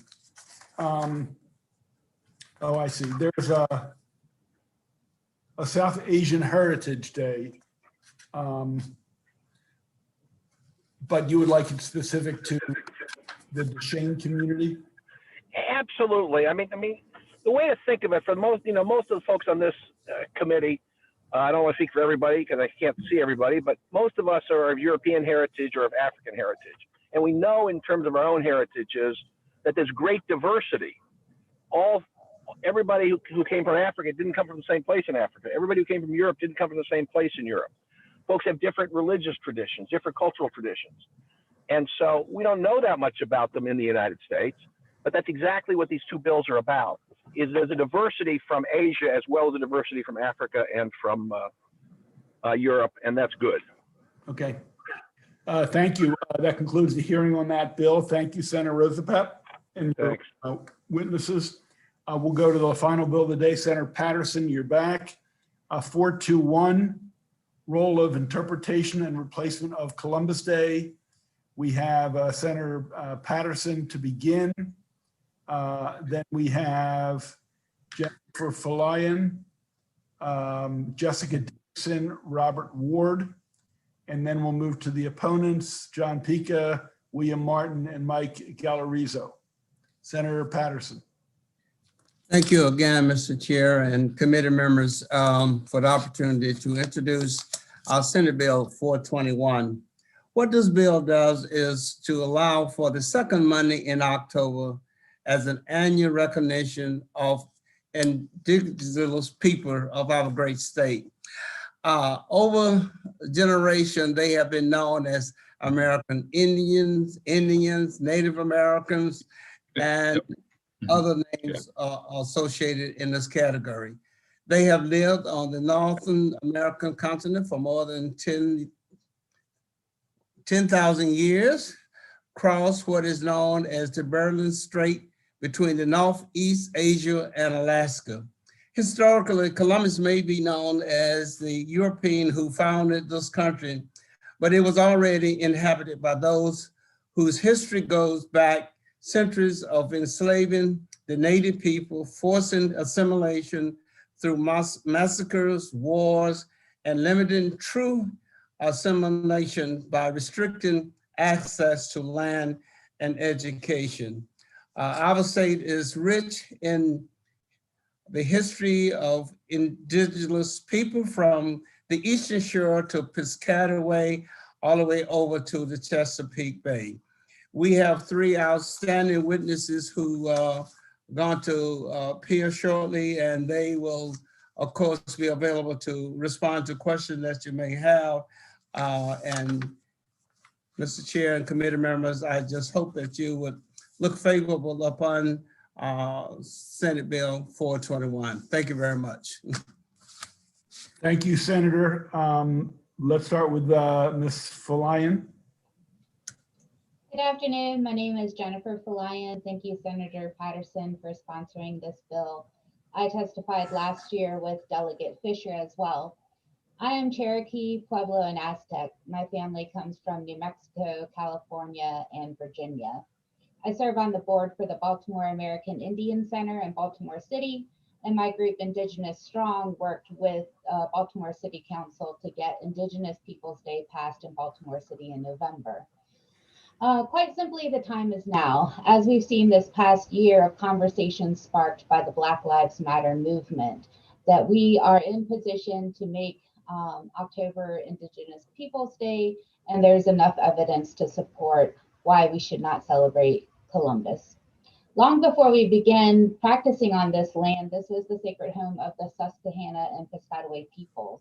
And as Senator mentioned, for more than 500 years, our Indigenous communities across Americas have demonstrated resilience and resistance in the face of violence, colonization, displacement, and genocide, all efforts to separate us from our lands, cultures, and communities. Too often our history is erased, and we simply ask that today, please honor my family and my community. Allow us to be seen and celebrated. Yes, we still are here. We're not just a past thing in the history books. We're alive, we're thriving, we contribute to our communities. And I ask that you please vote in favor of this SB 0421. Thank you so much, Senator Patterson, and for everyone here today. Thank you. Thank you. Can we go to Ms. Dickerson? Are you with us, Ms. Hi, Dickerson? I am. Thank you for having me. My name is and I'm old. You're coming in and out, Ms. Dickerson. Is this better? We'll let you know.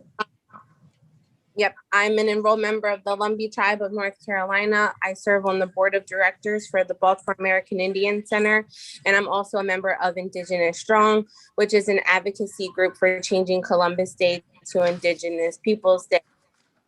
We started working with the Baltimore City Council.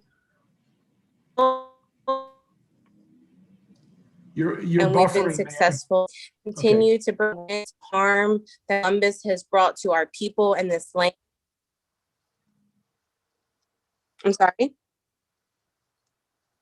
And this land, it is unjust and unclear why we are still celebrating someone who again has done so much wrong to our people and this land.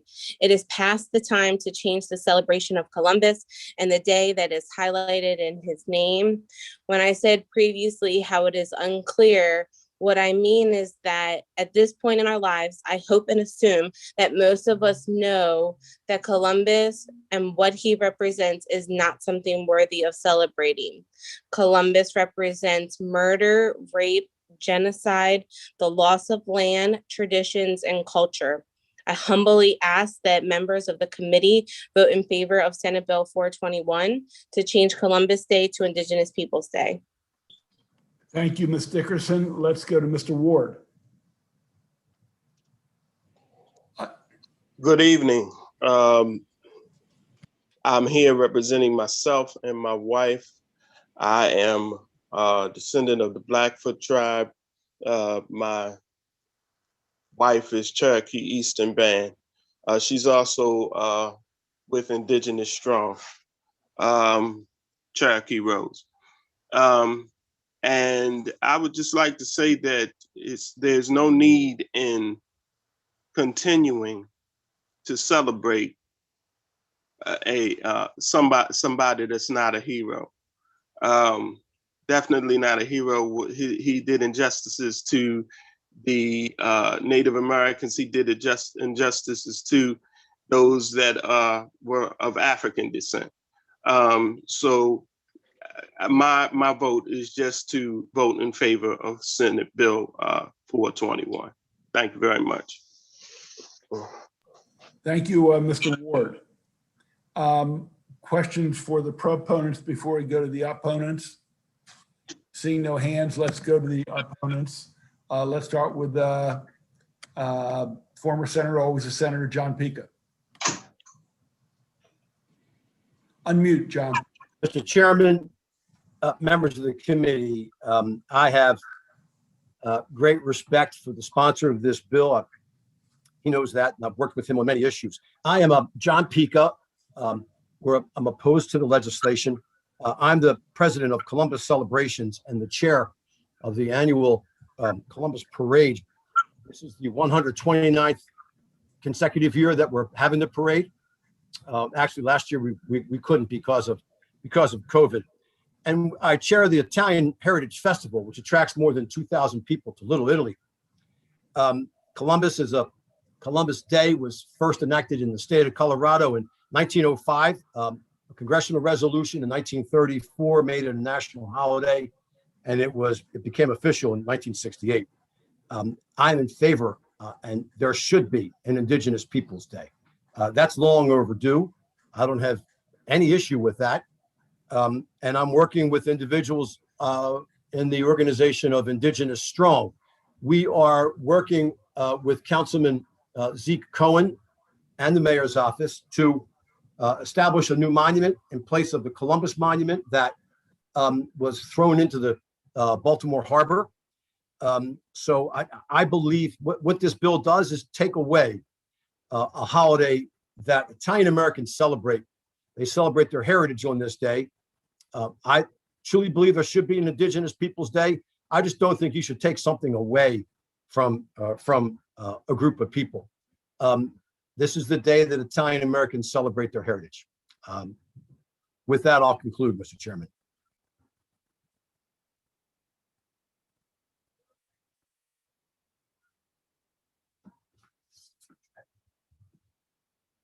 I lost sound. You were muted. Mr. Martin. Thank you. Can everyone hear me okay? Okay. Thank you, Mr. Chairman and committee members. I too work with John and our next member, Michael Galarizzo. We are a part of many Italian organizations. I'm a past president of the Associated Italian American Charities, and I'm currently chairman of the Associated Italian American Charities. I too am a member of the Columbus Celebrations group.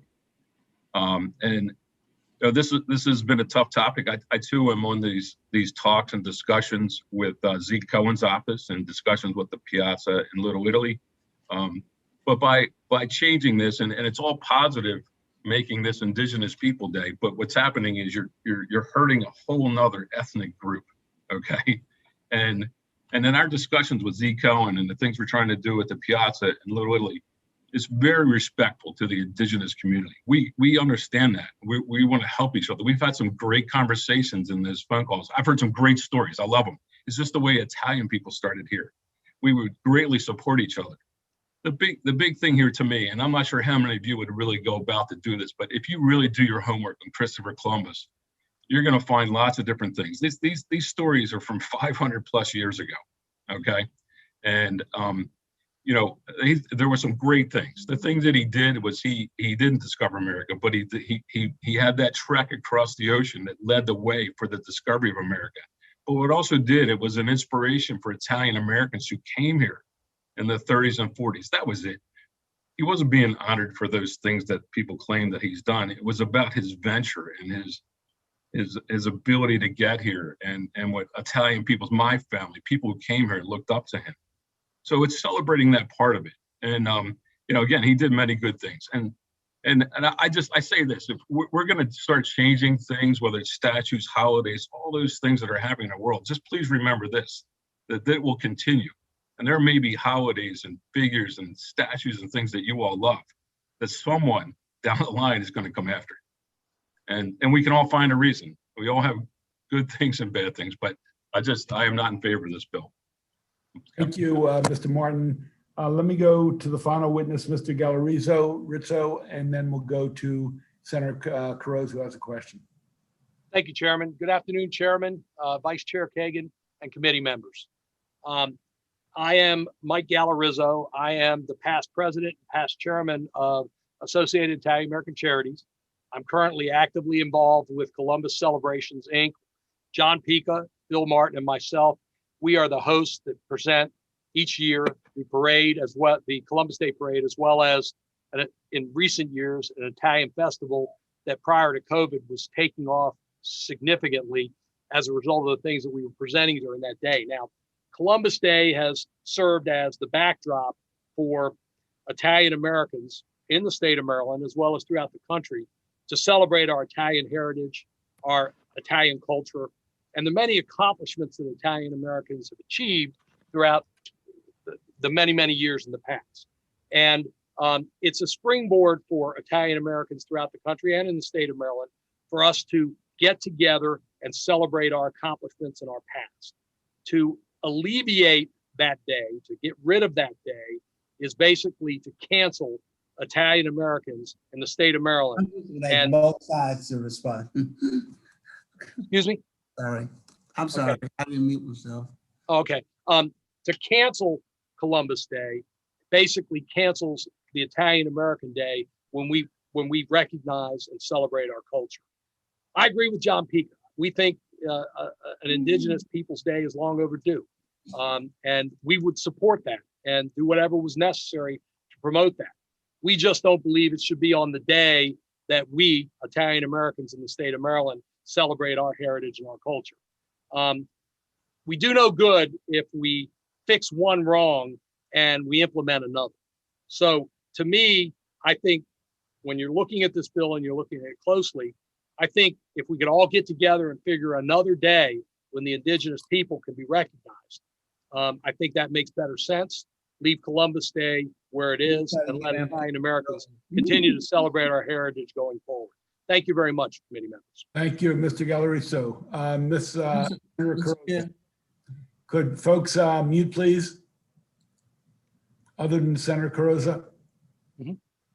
Thank you, Mr. Chair. And as an Italian American and as an Italian American who's benefited from many of the activities and programs put on by some of the organizations that you've heard about over the years, I certainly understand the linkage to our celebration on Columbus Day.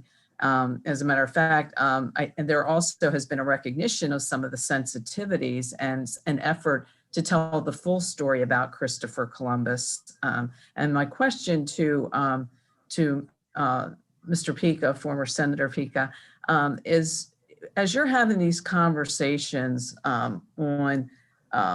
with the other groups regarding the Indigenous Peoples Day, as working with them as not a replacement for Columbus Day, I wanted to ask if some of your conversations also included a full conversation and education about Christopher Columbus overall and his contributions and why we celebrate Christopher Columbus and the tie to our Italian American heritage. Sure. Well, thank you, Senator Carrozza. By way of history, Columbus Day was established as a way to recognize many of the problems that Italian Americans experienced in this country. Italians experienced lynchings. In fact, it was the first group lynching in this country was against Italian Americans in New Orleans. And as a matter of fact, back then, after World War I, the United States demilitarized. In Italy, it was so egregious what was occurring to Italian Americans in this country that Italy, which had the third greatest naval power in the world, was about to declare war on the United States. And in order to mollify the anger of Italy, Columbus Day was established because of the wrongful executions of Italian Americans, the lynchings of Italian Americans. When African Americans fled the South after abolition, Southern employers and owners of businesses used Italian Americans in place of slave labor. So there's a history that very few people know about. Now, in terms of Columbus, Columbus made 4 voyages to the United States, each voyage taking a couple months. And so he came in 1492. He left He wasn't here with Italian Americans. He was here with people from Spain. There was the Spanish accompanied him, and he was gone for much of the time that if these atrocities occurred, that he wasn't even here.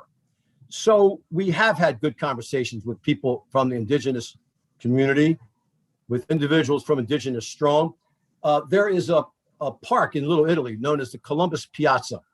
And we are, where the Columbus statue once sat, we are replacing that statue with probably a statue of someone else with no problems with their reputation.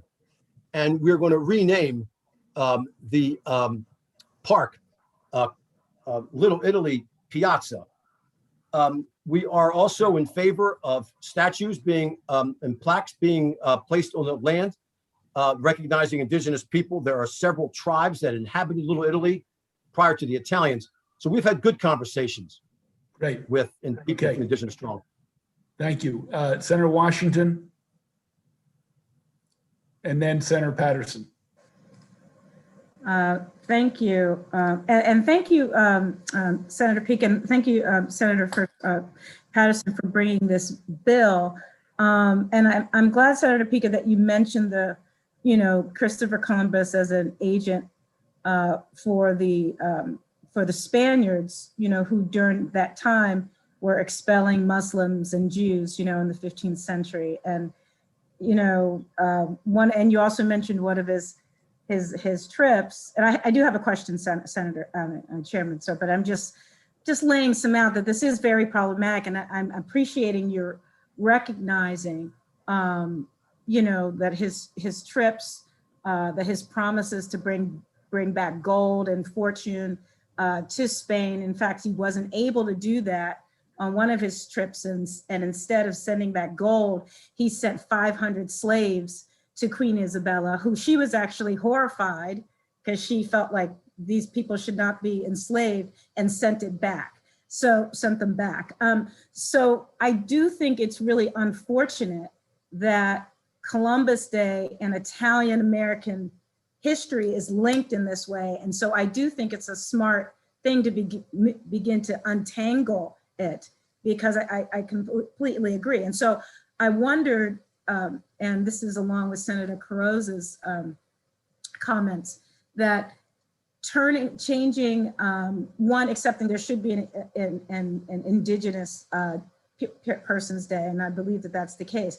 But perhaps there should just simply be an Italian American Heritage Day. And again, Christopher Columbus is a very problematic character, but I understand, coming from a place where you're not recognized, coming from a place where I know Italian Americans were discriminated against and were expelled and denied jobs. And I know that there is that history.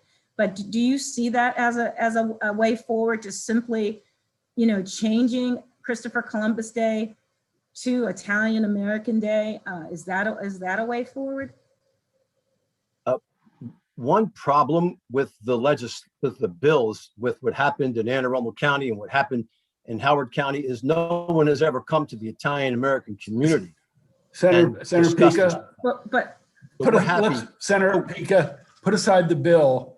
Respond. Yeah, this is a broad. Yeah.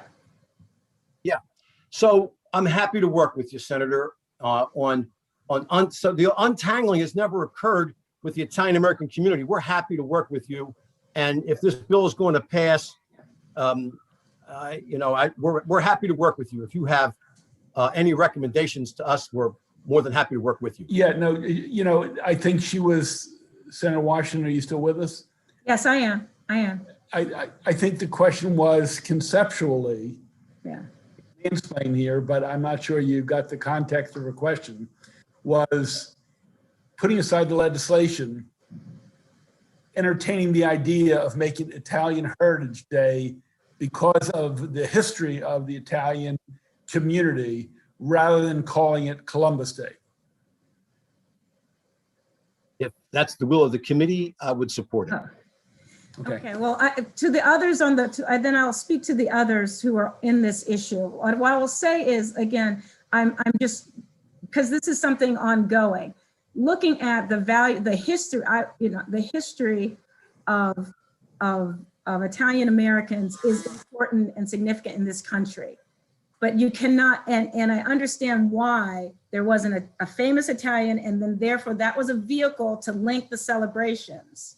But again, what they say is when you know better, you do better. That looking at that vehicle, Christopher Columbus, as a way of to exemplify all that is wonderful and important about Italian Americans, to me is very problematic. And again, far from me to tell you what to do, but it seems to me that if I were a legislator and I was offered an opportunity to change Italian Christopher Columbus Day to Italian American Day, that would be something that could be, much more, could be very palatable. And then also on the side of Indigenous persons, that there should absolutely be a very specific day dedicated to that community. So thank you. I appreciate Senator Pinks give me an opportunity to hopefully make what I hope to be a useful intervention in this important discussion. Yeah, I'm going to go to Senator Patterson. I need to tell the witnesses, unless they're called on specifically with a specific question, they don't get to ask questions or jump in. This is a hearing in front of the committee. We've got to gather as much knowledge as possible. So I'm going to Senator Patterson, then back to Senator Carozza. Thank you, Mr. Chair. I'd just like to pose a question. I understand there are about 15 other states that have what they call a combined celebration day. I'd be curious to know from both sides, what's your take there? How do you feel about that if we were to have a combined day of celebration? Just curious. I see the shaking head. I'm just curious. I just want to hear from each side, pros and cons. Just quickly, if you can. Yes, no. Okay, we'll take one person, Ms. Follian. Yes, thank you, Senator Washington. We oppose a Columbus Day. We're in support of honoring Italian Heritage Day. As Pika has mentioned, there's rich history there. Okay. Yeah, but Senator, look, folks, Senator Patterson had a very specific question. Yes. What is your position on a combined day? We have voting to go. I don't want to have extra long hearing. I was just trying to mention that we understand. A combined day in October is problematic because of the association to Columbus with an October date. So Totally no fair. on that. Okay. And one of the opponents, Mr. Pika, Mr. Martin, you have a response to an answer to his question or an opinion briefly? We have no problem with a combined holiday. Yeah. Okay. Well, Okay. I would Thank you. say I truly believe that Indigenous people should have their own day. I don't have a problem, as Senator Washington described.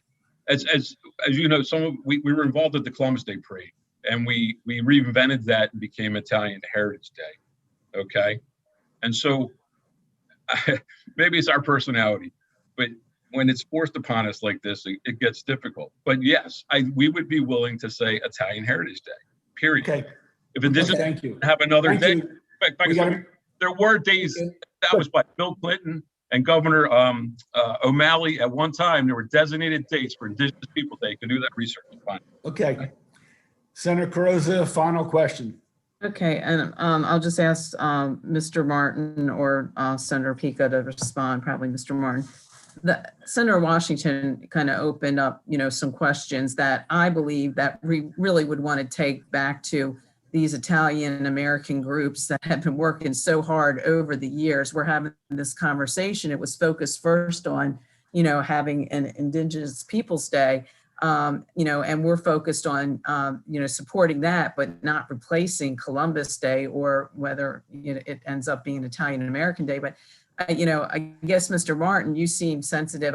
It seemed like once that question was asked, there's a lot of ramifications with a lot of these Italian American groups that have been so involved over the years, and also their ties to Columbus, including in the Catholic Church, the Knights of Columbus organization that my father served as a Grand Knight, in the Knights of Columbus, which is the most charitable organization in the entire world. So Could you comment on, who else should be involved in these conversations when a question like that is posed? Briefly, please. Yeah, I think all members, all the representative presidents and leaders of the Italian groups maybe should get together for a meeting. But I can tell you that John and I and Mike do communicate with the entire Italian American community. We're probably tied to every organization that's in the area. So we do get that word out. This is countrywide. I was on a call with 350 Italian American leaders across the country 2 weekends ago. And so, it's still a big discussion across the country. But there are key people in each organization, and there are some who feel stronger about it, but I believe that most of them would feel the way we feel. Thank you. That concludes the hearing on this legislation, and it concludes our hearings for the day. Committee, it is now 21 of or 22 of. Will be please promptly at 4. We don't have a lot of, we have like 8 bills. I'd like people to get out and enjoy the weather. I have not enjoyed it yet today. I'd love to. So thank everyone for your patience in terms of the witnesses. Committee will meet 21 minutes in the committee room. Thank you. Adjourned.